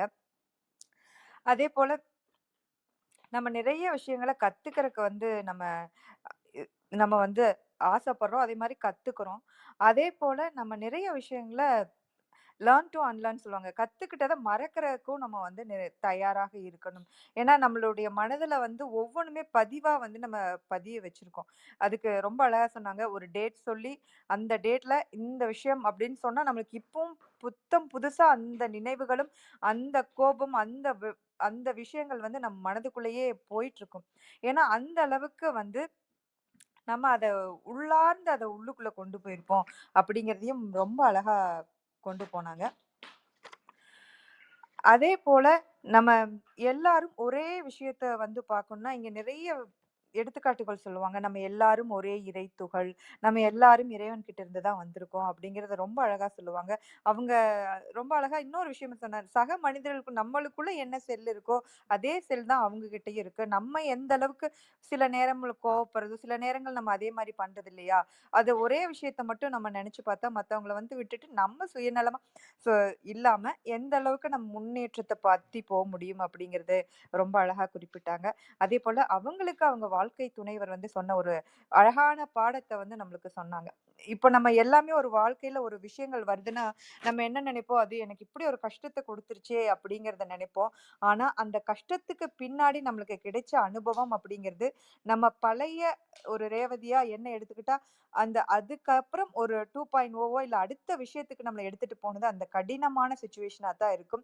அதே ஒரு நல்ல மகிழ்ச்சியான தருணங்கள் அப்படிங்கிறது நல்ல நினைவலைகளாக நிச்சயமாக இருக்கும். ஆனா, நீங்க ஜம்ப் பண்ணி அடுத்த கட்டத்துக்கு போகணும்னா, அது துரோகமாவோ, தோல்வியாகவோ ஏதாவது ஒரு எதிர்மறையான விஷயங்கள் தான் உங்கள வந்து அடுத்த கட்டத்துக்கு எடுத்துட்டு போகும் அப்படின்னு நினைக்கணும் அப்படின்னு சொல்லி அவர் சொன்னாருன்னு சொன்னீங்க.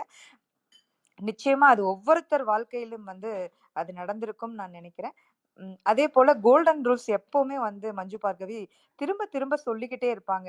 ஏன்னா, அது அந்த அளவுக்கு வந்து முக்கியமான விஷயம். ஏன்னா, இப்போ எல்லாருமே வந்து ஃபாலோ பண்ற ஒரே விஷயம் என்னன்னா, நீங்க வந்து டயத்துக்கு சாப்பிடணும். இப்பல்லாம் வந்து 1 மணி நேரத்துக்கு எவ்வளோ தண்ணி குடிக்கணும் வாட்டர் பாட்டில்லயே வந்து அது மார்க் பண்ணி வருது. இந்த 11 மணி, 12 மணின்னு. அந்த டைம்ல அந்த இருக்கிற தண்ணிய குடிச்சிரணும் அப்படின்னு. அதேபோல தூங்குறதுக்கும் வந்து நீங்க கரெக்ட்டா 8 மணி நேரம் தூங்கணும், 9 மணி நேரம் தூங்கணும். தூங்கலைன்னா உங்க உடலெல்லாம் வந்து இதா போயிரும்னு நிறைய விஷயங்கள் ஒவ்வொன்னுக்கும் நம்மளுடைய வாழ்க்கைக்கு அவங்க கால்குலேஷன் போட்டுட்டு இருக்காங்க அப்படிங்கிறத வந்து நம்ம உணர்ந்துக்கணும் அப்படிங்கிறதுக்காகவும், நம்ம உடல் அப்படிங்கிறது பசித்து புசியும், தாகம் எடுத்தா மட்டும் தண்ணி குடிச்சா போதும். அதேபோல தூங்குறதுங்கிறது ஒவ்வொருத்தருக்கும் அவங்க அவங்களுடைய தனிப்பட்ட விஷயம். அதேபோல மனத வந்து ஒரு ஆரோக்கியமான மனநிலையில வச்சுக்கிறது எந்த அளவுக்கு முக்கியமான விஷயம் அப்படிங்கிறதையும் ரொம்ப அழகா குறிப்பிட்டாங்க. ஏன்னா, அந்த மனத ஆரோக்கியமா நீங்க வச்சுக்கிட்டீங்கன்னாவே, அடுத்த ஒவ்வொரு நொடியும் உங்களுக்கு மட்டும் இல்ல, உங்க கூட இருக்கிற எல்லாத்துக்குமே வந்து அது ஒரு பெரிய விஷயமாக இருக்கும். அதுபோல நோய் நாடி நோய் முதல் நாடி குறளையும் வந்து அவங்க மேற்கோள் காமிச்சாங்க. ஏன்னா எந்த நோய்க்கும் அதோடைய ஆதிய வந்து கண்டுபிடிக்கணும். அது ஏன் வருதுன்னு நம்ம ஆராய்ச்சி பண்ணணும். நம்ம உடல பத்தி நம்மளுக்கு தெரியாத வேற யாரும் வந்து சொல்ல முடியாது அப்படிங்கிறதுக்கு சர்க்கரை நோய பத்தி அவங்க ரொம்ப அழகா சொன்னாங்க. ஏன்னா இப்போ வந்து சர்க்கரை நோய் அப்படிங்கிறதுல நம்ம முதல் இடம் வகிக்கிறது வந்து நம்மளுடைய இந்தியா தான் அப்படிங்கிறதையும் குறிப்பிட்டு, அது ஏன் அந்த அளவுக்கு வருது அப்படிங்கிறதையும் நம்ம வந்து நம்மளே அறிஞ்சுக்கணும். நம்ம என்னென்ன செய்யணும் அப்படிங்கிறத நம்மளே வந்து புரிஞ்சுக்கணும் அப்படிங்கிறது சொன்னாங்க. இப்போ நம்ம வாழ்க்கையில நடக்கிற நிறைய விஷயங்களுக்கு வந்து ஒரு என்ன காரணமான இருக்குன்னா, நம்மளுடைய அவங்க 99.99% சொன்னாங்க. ஒரு தவறான நம்பிக்கை. இப்போ எந்த விஷயமானாலும் ஒரு தவறான நம்பிக்கை வந்து நம்ம வச்சுட்டோம்னா, அத திருத்துறது ரொம்ப ரொம்ப கஷ்டம். அதனால நம்ம எதெதுக்கெல்லாம் சரியாக வந்து நம்பணும், அதுலங்கிறதுல ரொம்ப தெளிவாக இருக்கணும். அதுக்கு கூட எடுத்துக்காட்டா சொன்னாங்க, நம்ம என்னதான் சுதந்திரம் ஆகஸ்ட் 15 வாங்கிட்டோம்னு வந்து நம்ம மகிழ்ச்சியா அப்படியே சொன்னாலும், அவங்க வந்து புகுத்துன மருத்துவமாகட்டும், கல்வியாகட்டும், இது நாள் வரைக்கும் நம்ம அதையே தான் ஃபாலோ பண்ணிட்டு இருக்கோம் அப்படிங்கிறதையும் குறிப்பிட்டாங்க. ஏன்னா காலையில இருந்து சாயந்தரம் வரைக்கும் வந்து ஒரே இடத்துல வந்து உட்கார்ந்து கல்வி பயிலணும் அப்படின்னு சொன்னா, அதுக்கு வந்து அந்த காலத்துல கிளர்க் இருப்பாங்க. இந்த கிளர்க் ஆகுறதுக்காக தான் இந்த மாரி விஷயங்கள் அப்படின்னு சொல்லி சொல்லுவாங்க. ஆனா இப்ப இருக்க நம்ம கல்வி முறைங்கிறது நிறைய நிறைய மாற்றங்கள் நிச்சயமா இத்தன வருஷம் சுதந்திரம் வந்ததுக்கு அப்புறம் எத்தன மாற்றங்கள் வந்திருக்கணும் அப்படின்னா, எந்த மாற்றங்களும் வரல. அதுக்கப்புறம் நம்ம சரி ஆங்கில வழி இல்லாம தமிழ் வழியில தான் வந்து குழந்தைகள சேர்த்தலாம் அப்படின்னா, அவங்க குறிப்பிட்டாங்க ஒரு அரசு பள்ளியில 2016 டு 17ல ஒரு பிறந்தநாள் விழால மதுவ வச்சுட்டு இருக்கிற அந்த மாரி செய்தியெல்லாம் வந்த பிறகு பயமாக இருந்தது. அப்புறம் அதனால தமிழ் வழியும் இப்போ சாத்தியம் இல்லைங்கிற ஒரு மனநிலைக்கு வந்துட்டோம் அப்படின்னு சொல்லி குறிப்பிட்டாங்க. ஏன்னா மது அப்படிங்கிறது வந்து ஒரு பெரியவர்களுக்கு மட்டும் இருந்த விஷயமாக இருந்தது. அதை ஒரு கொண்டாட்டம் அந்த மாரி நிறைய மனநிலைகள வந்து மாத்தி, இப்ப கேட்டாவே பதைக்கிற நியூஸ் தான் நம்மளுக்கு கிடைக்குது. ஒரு நியூஸ் பேப்பர தெ நம்ம திறந்தோம்னா, அந்த விஷயம் ரொம்ப மனசுக்கு கஷ்டமாக இருந்தாலும், நிறைய விஷயங்கள் வந்து கேள்விப்படுறது ரொம்ப கவலையா தான் இருக்கு. அதேபோல அது உண்மையாகவும் இருக்கு அப்படிங்கிறது தான் விஷயம். அதுக்கப்புறம் Tamil is not a language, it's a science அப்படின்னு குறிப்பிட்டாங்க. அது தமிழ்ல வந்து ஆர்வமா உட்கார்ந்து ஒவ்வொருத்தரும் படிச்சாங்கன்னா, அதோடைய விஷயங்கள் புரியும். நம்ம எல்லாத்துக்குமே வந்து சொற்கள் அப்படிங்கிறது வந்து நிறைய பொதுப்படையா ஆங்கிலத்துல ஒரே பேரா இருக்கும். ஆனா நம்ம தமிழ பொறுத்தளவு ஒரு பூ மலர்றதாகட்டும், ஒரு பெண்கள் பருவமாகட்டும், ஆண்கள் பருவமாகட்டும், ஒவ்வொரு பருவத்துக்கும் எவ்வளவு அழகான ஒவ்வொரு பெயர்களாகும். அந்த பெயர நீங்க நல்லா தெளிவா நீங்க தமிழ்ல வந்து நீங்க புரிஞ்சு அர்த்தம் கண்டுபிடிச்சிட்டீங்கன்னாவே, நீங்க அப்படியே அதோட பொருள நீங்க காண்ற அளவுக்கு அவ்வளோ ஒரு பெரிய விஷயம் நம்மளுடைய தமிழ். அத வந்து அறிவியல்னு சொன்னது ரொம்ப ரொம்ப மகிழ்ச்சியாக இருந்தது. இங்க நெறைய எல்லாத்துக்கும் தெரிஞ்ச விஷயம்ங்கிறது பிளாசிபோ எஃபெக்ட். அத பத்தி நிறைய பேருக்கு வந்து தெரியும். ஏன்னா, நீங்க வந்து ஒரு விஷயம் வந்து அதுல ஒரு சொல்லுவாங்க ஒரு மாத்திரை அதுல ஒண்ணுமே இல்லனாலும், ஒரு ஒரு இது கூட ஒரு கதை கூட சொல்லுவாங்க. ஒரு ஏரோப்ளேன் போயிட்டுருக்கையில அவர் வெறும் ஒரு சக்கர கட்டி தான் வச்சிருந்தாரு. அவரு வந்து ஒரு மருத்துவரே இல்ல. ஆனா, இது வந்து உங்க நெஞ்சு வலிக்கு உண்டான மாத்திரை அப்படின்னு சொன்னாரு. போட்ட பிறகு அவருக்கு ரெடி ஆயிடுச்சு. அதுக்கப்புறம் தான் அவர் உண்மைய சொன்ன பிறகு தான் அவருக்கு "ஓ! அப்படியா?" அப்படின்னு சொல்லி சொன்னாங்க அப்படிம்பாங்க. எந்த அளவுக்கு பிளாசிபோ எஃபெக்ட்ங்கிறது வந்து நம்மளுக்கு நன்மை ஏற்படுத்துதோ, அதேபோல ரொம்ப அழகா அந்த வார்த்தையும் சொன்னாங்க. நோசிபோ எஃபெக்ட் அப்படிங்கிறத பத்தியும் ஒரு விழிப்புணர்வா குறிப்பிட்டாங்க. எந்த அளவுக்கு உங்களுக்கு நோயே இல்ல அப்படிங்கில, அந்த நோய் உங்களுக்கு இருக்குன்னு நீங்க நம்புனீங்கன்னா, அது வந்து உங்க வாழ்க்கையவே அழிக்கிற ஒரு விஷயமாக மாறிரும் அப்படிங்கிறதுக்கு, சாம் லாண்டி அவங்களுடைய வாழ்க்கை ரொம்ப ஒரு பெரிய எடுத்துக்காட்டாக இருந்தது. ஏன்னா, அவரு தொண்டையில புற்றுநோயே இல்ல.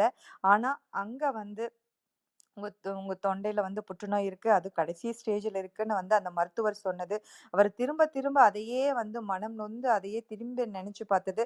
அவர் வாழ்க்கையில 14 நாட்கள் மட்டுமே அவர் வாழ்ந்தது அப்படிங்கிறதும், அதுக்கப்புறம் வந்து அந்த அவர வந்து மறுபடியும் பரிசோதனை பண்ணி, அவர் இறப்புக்கு பின்னாடி அவரோட உடல பரிசோதனை பின்னாடி, அதுல ஒண்ணுமே இல்ல. அவருடைய தொண்டையில புற்றுநோய்க்கு உண்டான அறிகுறியே இல்லன்னா, இது வந்து ஒரு மருத்துவ ரீதியா பார்த்தா அந்த செல்கள் புற்றுநோய்கள் செல்கள் இருந்து, அது அவர வந்து கொன்றுக்கா அப்படின்னா, நிச்சயமா இல்ல. அது என்ன அவர வந்து கொன்றுச்சுன்னா, அவருடைய எதிர்மறையான அந்த எண்ணம், அந்த டாக்டர் சொன்ன அந்த புற்றுநோய் அப்படிங்கிறது வந்து அவருடைய ஒவ்வொரு செல்லுலயும் வந்து பாதிச்சு, அவர் மனநிலையிலும் வந்து நம்பனால தான் அது வந்து முழுசா நடந்திருக்கு அப்படிங்கிறதையும் வந்து சொன்னாங்க.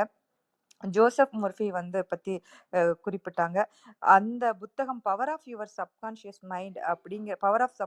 மைண்ட் அப்படிங்கிற புத்தகம் வந்து ரொம்ப ரொம்ப ஒரு அருமையான புத்தகம். நம்ம வாழ்க்கையில ஒவ்வொரு நாளும் நம்ம ஒவ்வொரு விஷயத்தையும் வந்து எப்படி அணுகணும் அப்படிங்கிறதும், அது வந்து ஒரு நோய்களுக்கு மட்டும் இல்லாம நீங்க என்னென்ன மேனிஃபெஸ்ட் பண்ணணுமோ, அது மாரி என்னென்ன திரும்ப திரும்ப நீங்க சொல்லணும், அஃபர்மேஷன் மாரி சொல்லணும். அதுவும் ரொம்ப எளிமையான ஆங்கிலத்திலும் சரி, மொழிபெயர்ப்பும் வந்து ரொம்ப சூப்பரா இருக்கும்.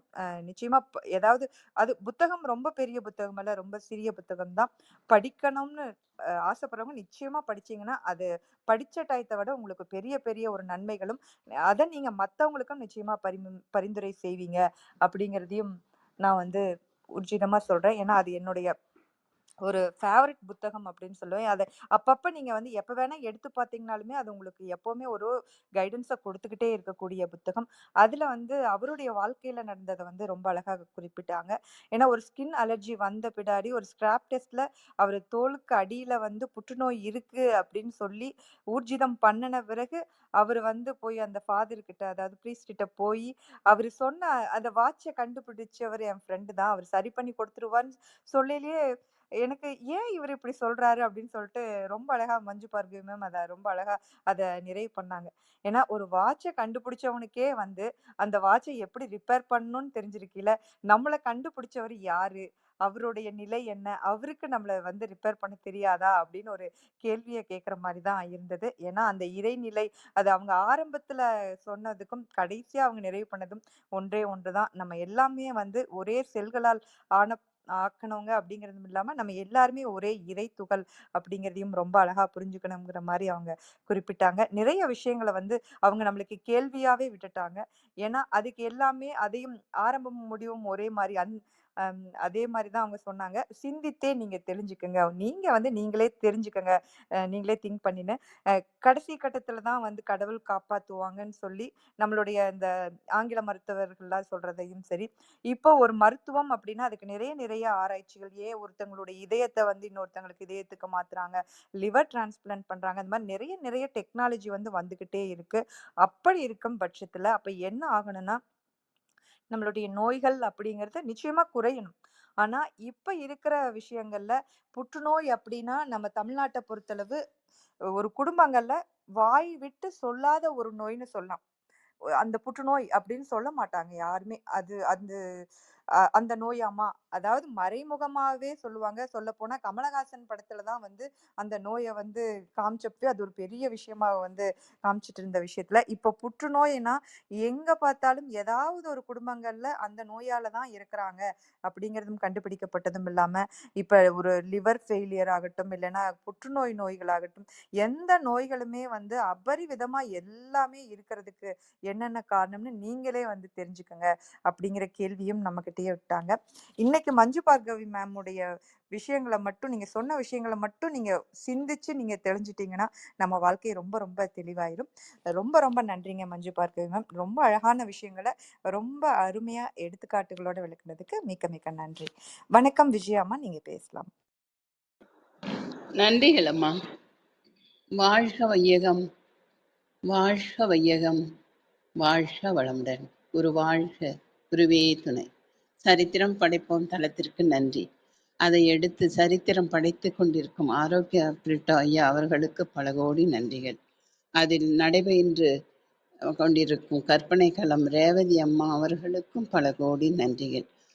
இதில் இன்று நடைபெற வந்திருக்கும் மஞ்சு வருகை அம்மா அவர்களுக்கும் பல கோடி நன்றிகள் அம்மா. மற்றும் நம் குழுவில் குழுமி இருக்கும் அனைத்து அன்பு உள்ளங்களுக்கும் மனமார்ந்த நன்றிகளும் வாழ்த்து. வாங்க வாழ்த்தும் பயனுக்கு போகலாம். அமைதியா உட்காந்துக்குவோம். கண்களை மூடிக்குங்க. நாம் அமர்ந்துள்ள இந்த இடம் முழுவதும் நல்ல தூய தெய்வீக ஆற்றலே நிரம்பின. அப்படியே பாருங்க. அருட்பேராற்றல் உடலிலே உயிரிலே அலை அலையாக பாய்ந்து நிரம்புவதை உணர்கிறோம். அன்னைக்கு வணக்கம், தந்தைக்கு வணக்கம், அருள்நிறை ஆசான் வேதாத்திரி மகரிஷி அவர்களுக்கு வணக்கம். குரு வாழ்க, குருவே துணை. அருட்பேராற்றல் இரவும் பகலும் எல்லா நேரங்களிலும் எல்லா இடங்களிலும் எல்லா தொழில்களிலும் உறுதுணையாகவும் பாதுகாப்பாகவும் வழிநடத்தியாகவும் அமையுமாக. வாழ்க வளமுடன், வாழ்க வளமுடன், வாழ்க வளமுடன். அருட்பேராற்றல் கருணையினால் இங்குள்ள அனைவரும் நல்ல உடல்நலம், நீள ஆயுள், நிறை செல்வம், உயர் புகழ், மெய்ஞானம் பெற்று சிறந்தோங்கி வாழ எல்லாம் வல்ல இறைநிலையோடு இணைந்து வாழ்த்தி மகிழ்கின்றேன். வாழ்க வளமுடன், வாழ்க வளமுடன், வாழ்க வளமுடன். அருட்பேராற்றலே பக்கத்துணையாகவும் பக்க பலமாகவும் இருந்து வழி நடத்துவாராக. நன்றிகள் அம்மா. மஞ்சு பார்கவி அம்மா உங்களுக்கு பல கோடி நன்றிம்மா. நிறைய விஷயங்கள்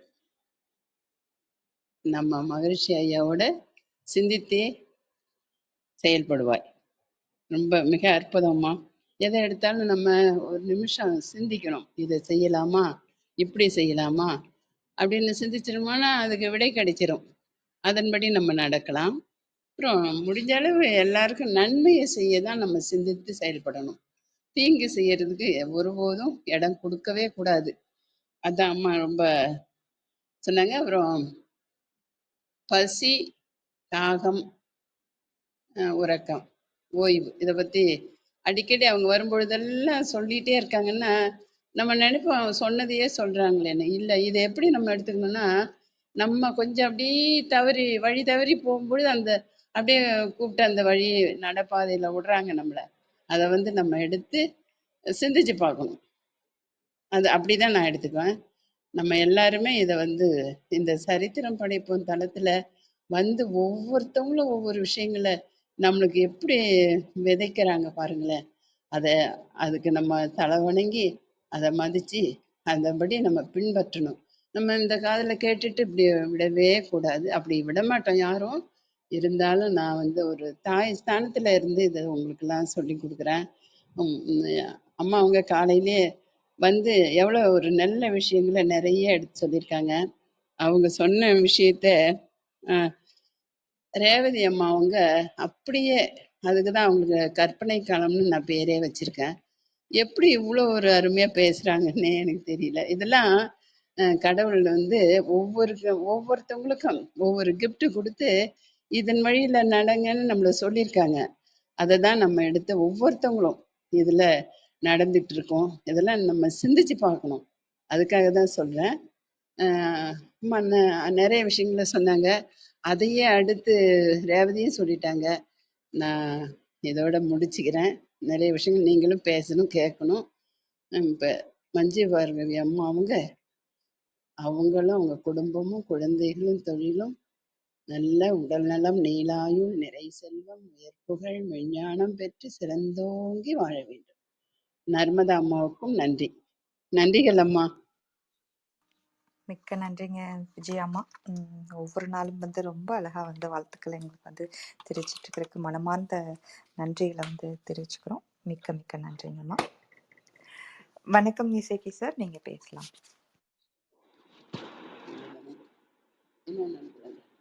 விஜயா அம்மா கொஞ்சம் மியூட் பண்ணிக்கிறீங்களாங்க? விஜயா அம்மா கீழே கேட்கும் தளத்திலிருந்து தங்களுடைய கருத்துக்களை வந்து பகிர்ந்துக்கிறோம். மேல வரலாம். இசைக்கு சார், நீங்க பேசலாம்.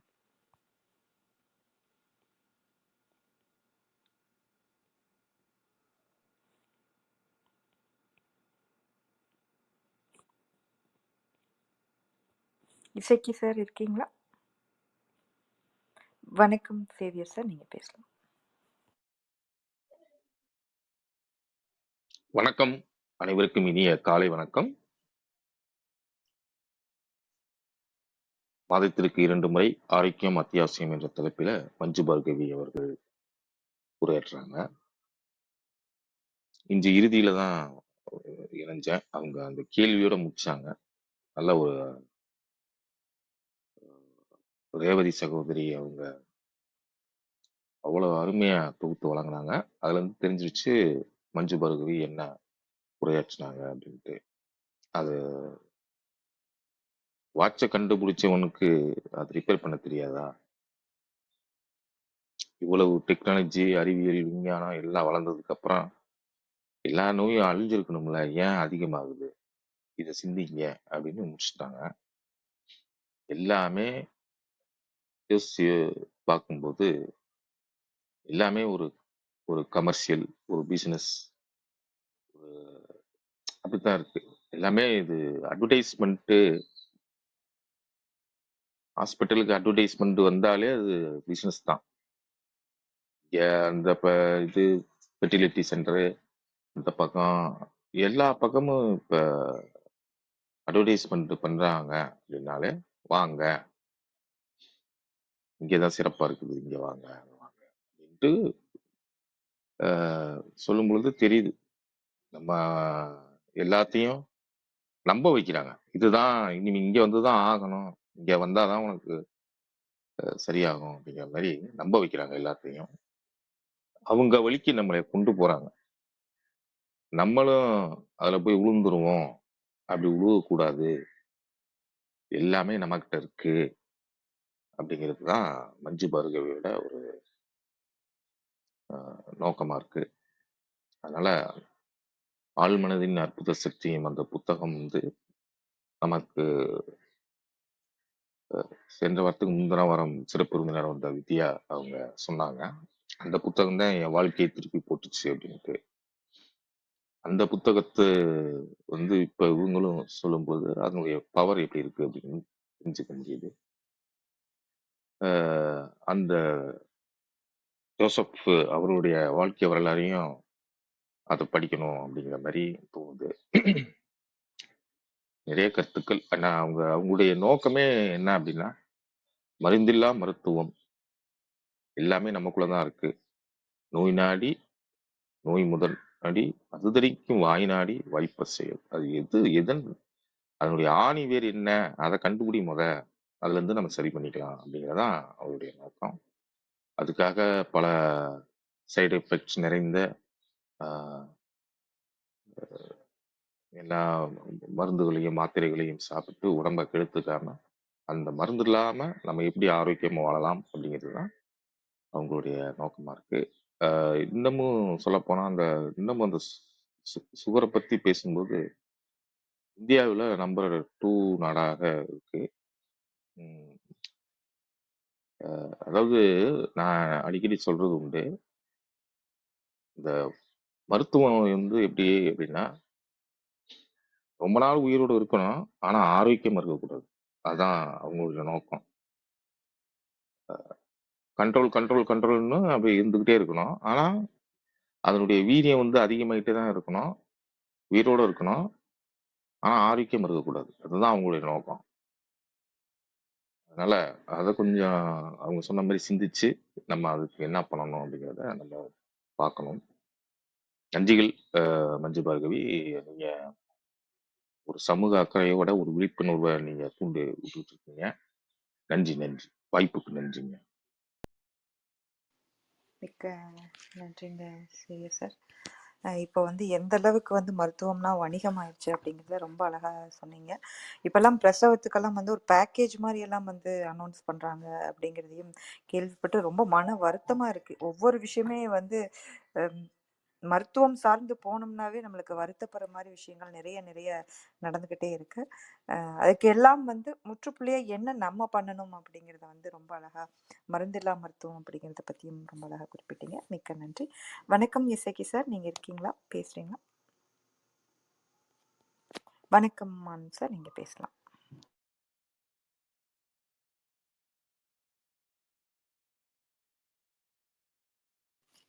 ஆனந்த் சார், நீங்க பேசுறது கேட்கல. ஒரு தடவை நீங்க லீவ் ஆயிட்டு வெளியே மறுபடியும் உள்ள வந்தீங்கன்னா கேட்கும்னு நினைக்கிறேன்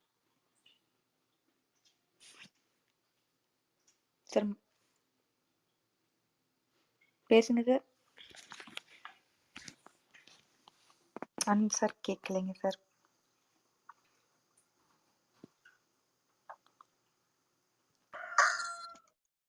வணக்கம், நான் பேசுறது கேக்குதாமா இசக்கி?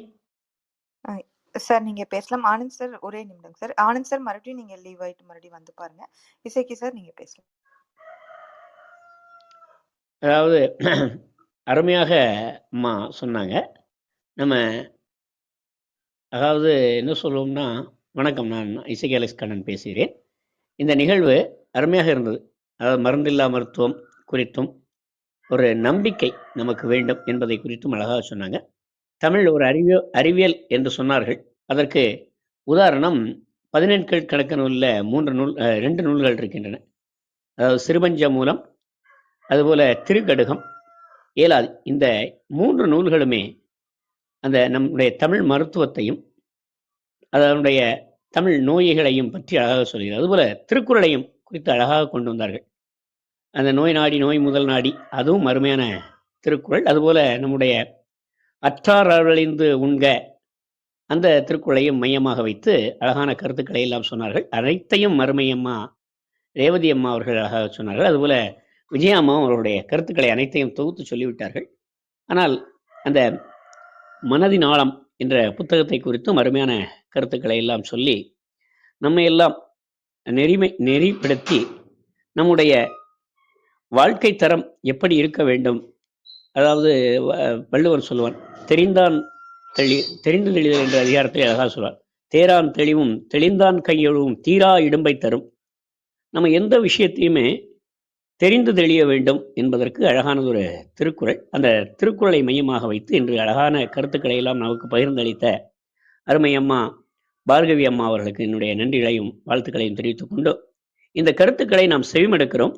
செவிமடுப்பதை ஒரு 60% பின்பற்றினோமையானால் நம்முடைய வாழ்க்கை மேம்படும். இதில் எந்த விதமான மாற்று கருத்தும் இல்லை என்று கூறி வாய்ப்புக்கு நன்றி பாராட்டி அமைகிறேன். நன்றி. மிக்க நன்றிங்க ஐயா. நம்மளுடைய இலக்கியங்கள்ல என்னென்ன விஷயங்கள் வந்து குறிப்பிடப்பட்டிருக்குது அப்படிங்கிறத சொன்னீங்க. திரிகடுகம், ஏலாதி, அதை பத்தி எல்லாம் வந்து ரொம்ப அழகா சொன்னீங்க. திரிகடுகம் அதோடைய பெயர் காரணமே ரொம்ப அழகா இருக்கும். எப்படி சுக்கு, மிளகு, திப்பிலி வந்து நம்ம உடலில் இருக்க நோய்களை எல்லாம் வந்து குணப்படுத்துதோ, அதே போல நம் மனதிலும் சரி நம்மளுக்கு ஒரு வழிகாட்டியாக இருக்கக்கூடிய நூல் தான் வந்து திரிகடுகம். இது மாதிரி நிறைய விஷயங்களை வந்து குறிப்பிட்டீங்க. மிக்க மிக்க நன்றிங்க ஐயா. அதே போல நீங்க சொன்னீங்க, அதாவது ஒரு 60% நம்ம ஃபாலோ பண்ணணும் அப்படிங்கிறது நிச்சயமா எல்லாரும் ஃபாலோவும் பண்ணணும் அப்படின்னு கேட்டுக்கிறேன். மிக்க நன்றி. வணக்கம். இசைக்கு சார், கொஞ்சம் உங்க மைக்கை மியூட் பண்ணிக்கங்க சார். ஆனந்த் சார், நீங்க பேசலாம்.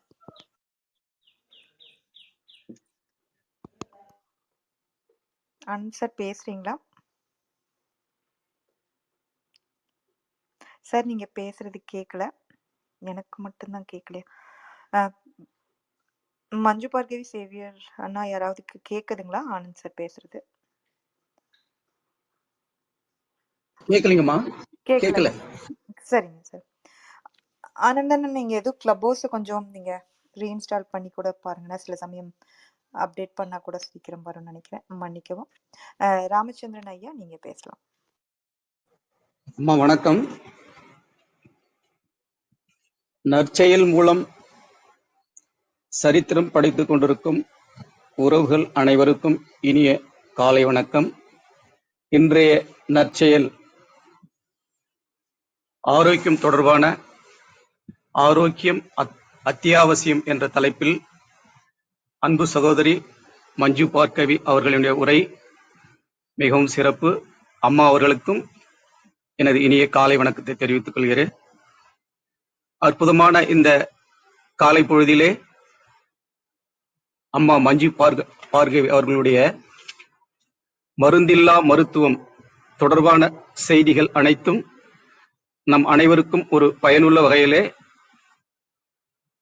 உதவியாக இருந்திருக்கும் என்று கருதுகிறேன்.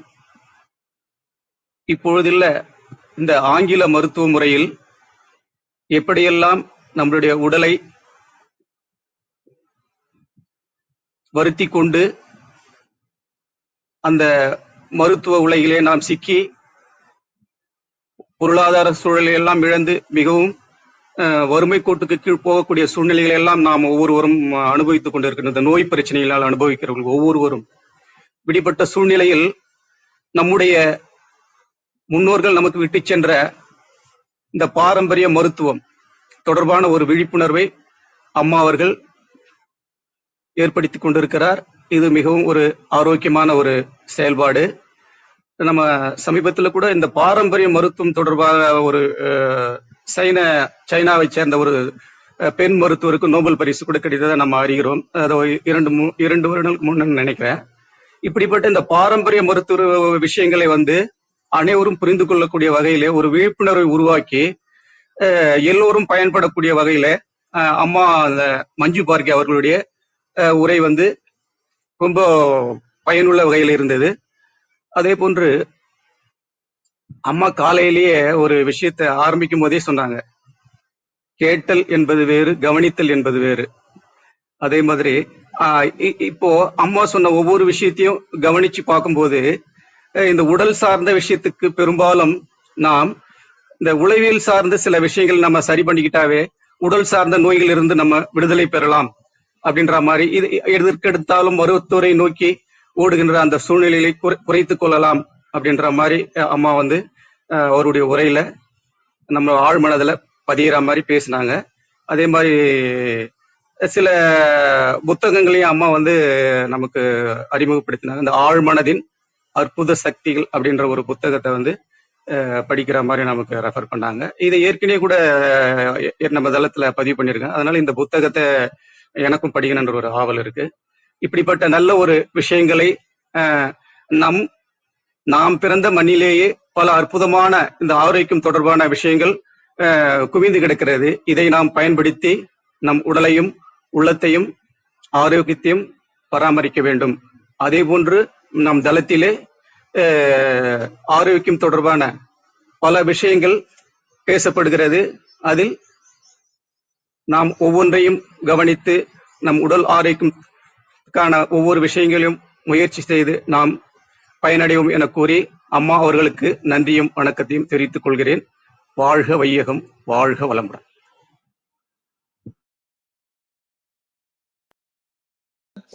மிக்க மிக்க மிக்க மிக்க நன்றிங்க ராமச்சந்திரன் ஐயா. ரொம்ப அழகா வந்து உங்களுடைய கருத்துக்களை பகிர்ந்துக்கிட்டதுக்கும், புத்தகத்தை வந்து நானும் படிக்கணும் அப்படின்னு ஒரு ஆவல் தோன்றுச்சு அப்படின்னு சொன்னீங்க. நிச்சயமா அந்த புத்தகம் படிச்சீங்கன்னா உங்களுக்கு ஒரு பெரிய பெரிய ஒரு புரிதலும் சரி, அதுக்கப்புறம் ஒரு நல்ல விஷயங்கள் வந்து உங்களுக்கு புரியும். மிக்க மிக்க நன்றிங்க சார், உங்களுடைய வாழ்த்துக்களுக்கும் கருத்துக்களுக்கும். இன்னைக்கு உங்களுடைய பாட்டை மிஸ் பண்றோம். நிச்சயமா தளம் நிறைவதற்குள்ள பாட்டு ஏதாவது பாடினீங்கன்னா இன்னும் மகிழ்ச்சியாக இருக்கும். இன்னைக்கு நம்ம டாக்டர் வனஜா அவர்களுடைய மகனுடைய பிறந்தநாள். இன்று அனைவரும் அவருக்கு பிறந்தநாள் நல்வாழ்த்துக்களை தெரிவித்துக் கொள்வோம். வணக்கம் ஆனந்த் சார், இப்ப நீங்க பேசலாம் சார்.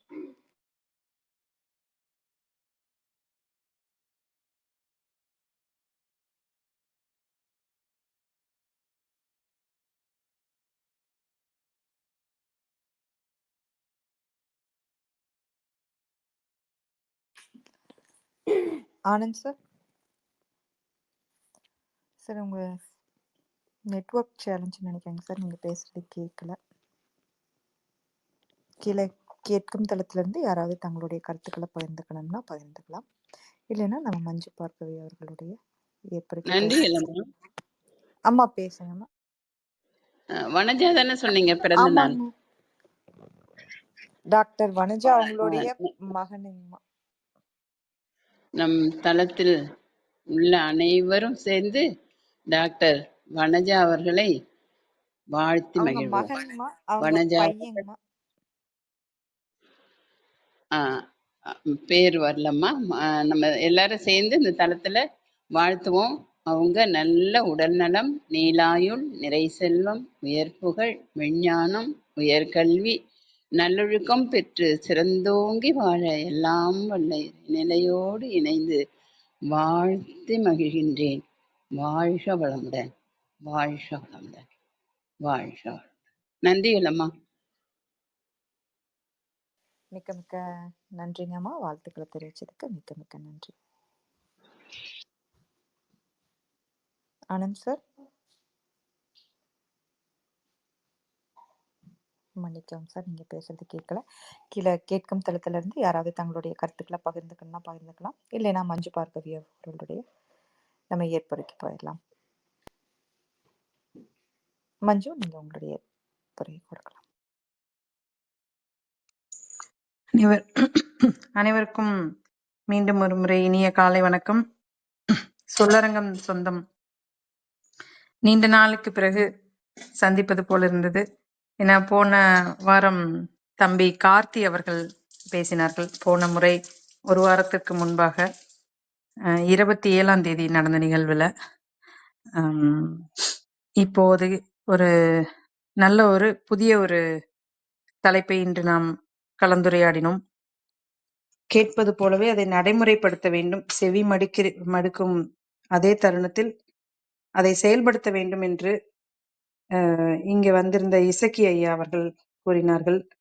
அதே போல ரேவதி அவர்கள் நெறியாளுமை அருமையாக நாம் பேசியதை நாமே திரும்ப கேட்பதற்கு ஒரு குடிப்பனை வேண்டும். அது சரித்திரம் படைப்போம் தான் நடக்கிறது. ரொம்ப அழகா ஒவ்வொரு இடத்தையும் அடுத்தடுத்து நம்ம என்ன பேசணும் அப்படின்றத நீங்க சொல்லும் போது அது ஒரு அழகிய ஒரு தருணமா தான் அமைஞ்சது.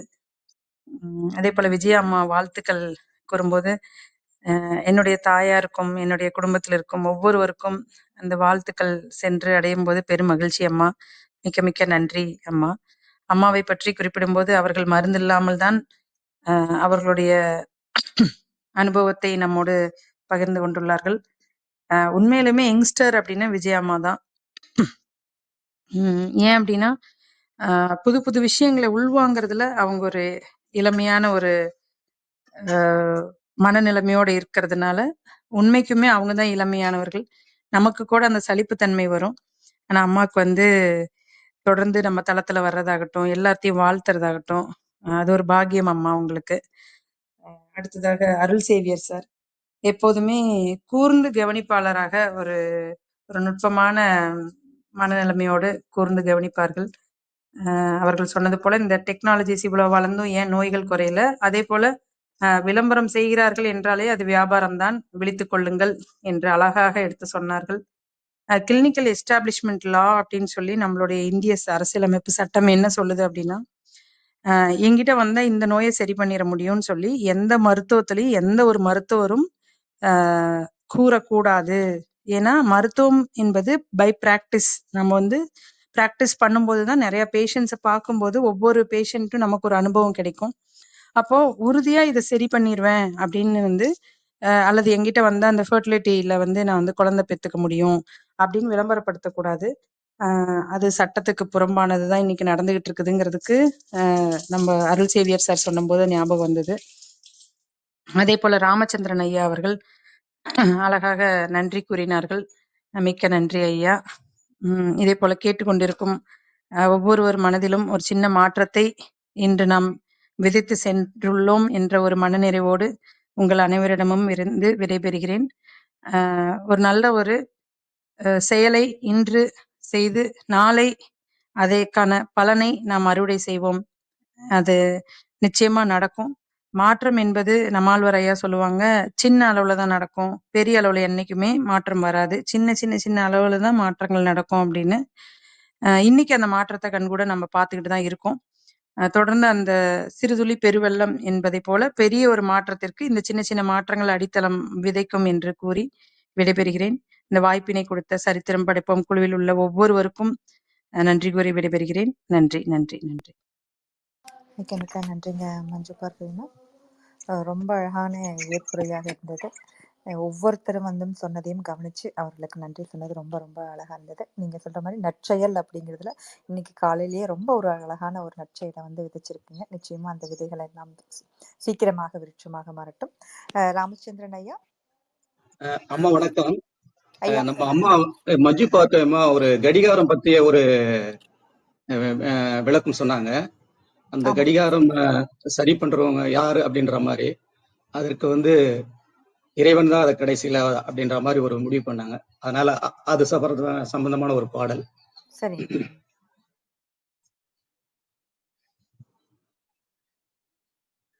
இறைவனிடம் கையேந்துங்கள், அவன் இல்லை என்று சொல்லுவதில்லை. பொறுமையுடன் கேட்டு பாருங்கள், பொறுமையுடன் கேட்டு பாருங்கள், அவன் பொக்கிஷத்தை மூடுவதில்லை.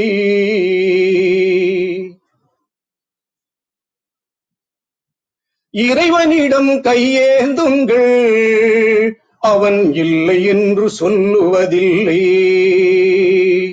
பொறுமையுடன் கேட்டு பாருங்கள், அவன் பொக்கிஷத்தை மூடுவதில்லை.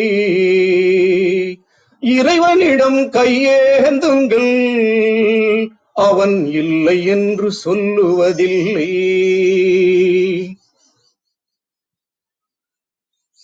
ஆசையுடன் கேட்பவர்க்கு அள்ளித் தருபவன், ஆசையுடன் கேட்பவர்க்கு அள்ளித் தருபவன், அல்லல் துன்பம் துயரங்களை கிள்ளி எறிபவன், பாசத்தோடு யாவரையும் பார்க்கின்றவன், பாசத்தோடு யாவரையும் பார்க்கின்றவன், பாவங்களை பார்வையினால் மாய்க்கின்றவன், அல்லல் படும் மாந்தர்களே அயராதீர்கள், அல்லல் படும் மாந்தர்களே அயராதீர்கள், அந்த ஆண்டவனின் பேரருளை நம்பி நில்லுங்கள், அவனிடத்தில் குறை அனைத்தும் சொல்லி காட்டுங்கள், அன்பு நோக்கு தருகவென்று அழுது கேளுங்கள். இறைவனிடம் கையேந்துங்கள், அவன் இல்லை என்று சொல்லுவதில்லை. பொறுமையுடன் கேட்டு பாருங்கள், பொறுமையுடன் கேட்டு பாருங்கள், அவன் பொக்கிஷத்தை மூடுவதில்லை. தேடும் நேயர் நெஞ்சங்களில் துணையிருப்பவன், தேடும் நேயர் நெஞ்சங்களில் துணையிருப்பவன், தேடாத மனிதருக்கும் உணவளிப்பவன், வாடும் இதயம் வளர்வதற்கு வழிவகுப்பவன், வாஞ்சையோடு யாவருக்கும் துணை நிற்பவன், அலை முழங்கும் கடல் படைத்து அழகு பார்ப்பவன், அலையின் மீதும் ஆட்சி செய்பவன்,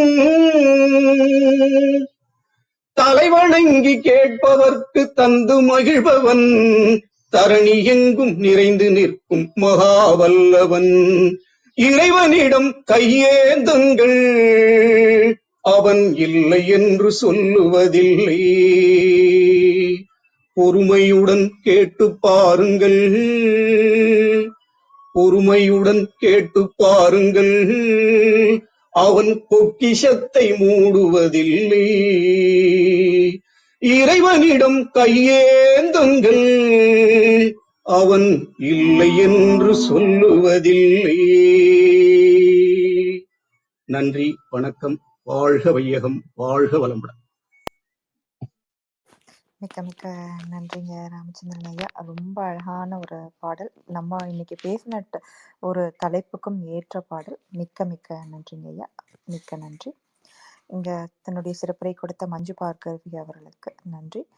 பேசும் தளத்தில் கலந்து கொண்ட விஜயாமா, சேவியர் சார், ராமச்சந்திரன் ஐயா, இசக்கி மற்றும் அனைவருக்கும் மிக்க மிக்க நன்றி. மஞ்சு பார்கவி, ஏதாவது சொல்ல விரும்புங்களா? இந்த பாடல் ரொம்ப எனக்கு பிடித்த பாடல். அது இன்னைக்கு ராமச்சந்திரன் ஐயா அவர்களுடைய குரலில் கேட்டது பெரும் மகிழ்ச்சி. என்னுடைய பள்ளி காலத்துல அங்க சமய வகுப்பு அப்படின்னு நடத்துவாங்க. அது எல்லா மதத்தினுடைய பாடல்களும் பாடுவாங்க. அதுல இந்த பாடல் எனக்கு ரொம்ப பிடிக்கும். இதை முணுமுணுத்திட்டே இருப்பேன். சின்ன வயசுல ஹாஸ்டல்ல படிச்சேன் இல்லையா, அப்ப இந்த பாடல் இறைவன் என்னோடயே இருக்காரு அப்படின்ற மாதிரி எனக்கு ரொம்ப ஒரு மகிழ்ச்சியான ஒரு நினைவுகளை ஏற்படுத்தியது. நன்றிங்க ஐயா. நன்றிங்க ஐயா. மிக்க மிக்க நன்றிங்க மஞ்சு பார்கவி. நம்ம இந்த பாடலுக்கு நிச்சயமாக ஒரு பெரிய ஒரு மேஜிக் இருக்கு. ஏன்னா அதுல வாழ்க்கைக்கு நமக்கு தேவையான அனைத்தையுமே அந்த சின்ன வயசுலயே எல்லா மனசுலயும் பதிகிற அளவுக்கு இருக்கும். மிக்க மிக்க நன்றி. இங்கே கேட்பாளர்களாக இருந்து கவனித்துக் கொண்டிருக்கும் வேல், கற்பகவல்லி, சரவணன் கண்ணா, பவுலின், நர்மதாம்மா இன்னைக்கு பேச வராம விட்டாங்க. பேசியிருந்தா இன்னும் சிறப்பாக இருக்கும். நர்மதாம்மா, ஆண்டி, ஆண்டியண்ணா, சித்ரா, காசி ஆறுமுகம், சுபா, வனிதா, சரவணன், கோமாட்சி, பவதமணி, நானோ, கண்ணன், புவனா, கிளியூரா, ரேணுகா, அனைவருக்கும் மிக்க மிக்க நன்றி. ரூம் சாட்ல தங்களுடைய வாழ்த்துக்களை பகிர்ந்து கொண்ட சசிகலா பாரியம்மா, நன்றிங்க சகோதரி, வாழ்க வளமுடன் குறிப்பிட்டிருக்காங்க. பவளமணி முருகேசன், அற்புதமான உரை, நன்றி, வாழ்க வளமுடன் குறிப்பிட்டிருக்காங்க. மிக்க மிக்க நன்றி அனைவருக்கும். மறுபடியும் பிரிட்டோ அண்ணா, வேல், வள்ளி அவர்களுக்கு நன்றியை தெரிவிச்சுக்கிறேன். நாளை காலை 6 மணிக்கு மறுபடியும் இன்னொரு டாபிக்ல எல்லாரும் சந்திப்போம். மிக்க மிக்க நன்றி அனைவருக்கும். அனைவருக்கும் நன்றி, அனைத்திற்கும் நன்றி, ஆண்டவனுக்கும் நன்றி, மிக்க நன்றி அனைவருக்கும். 5, 4, 3, 2, 1 நன்றி.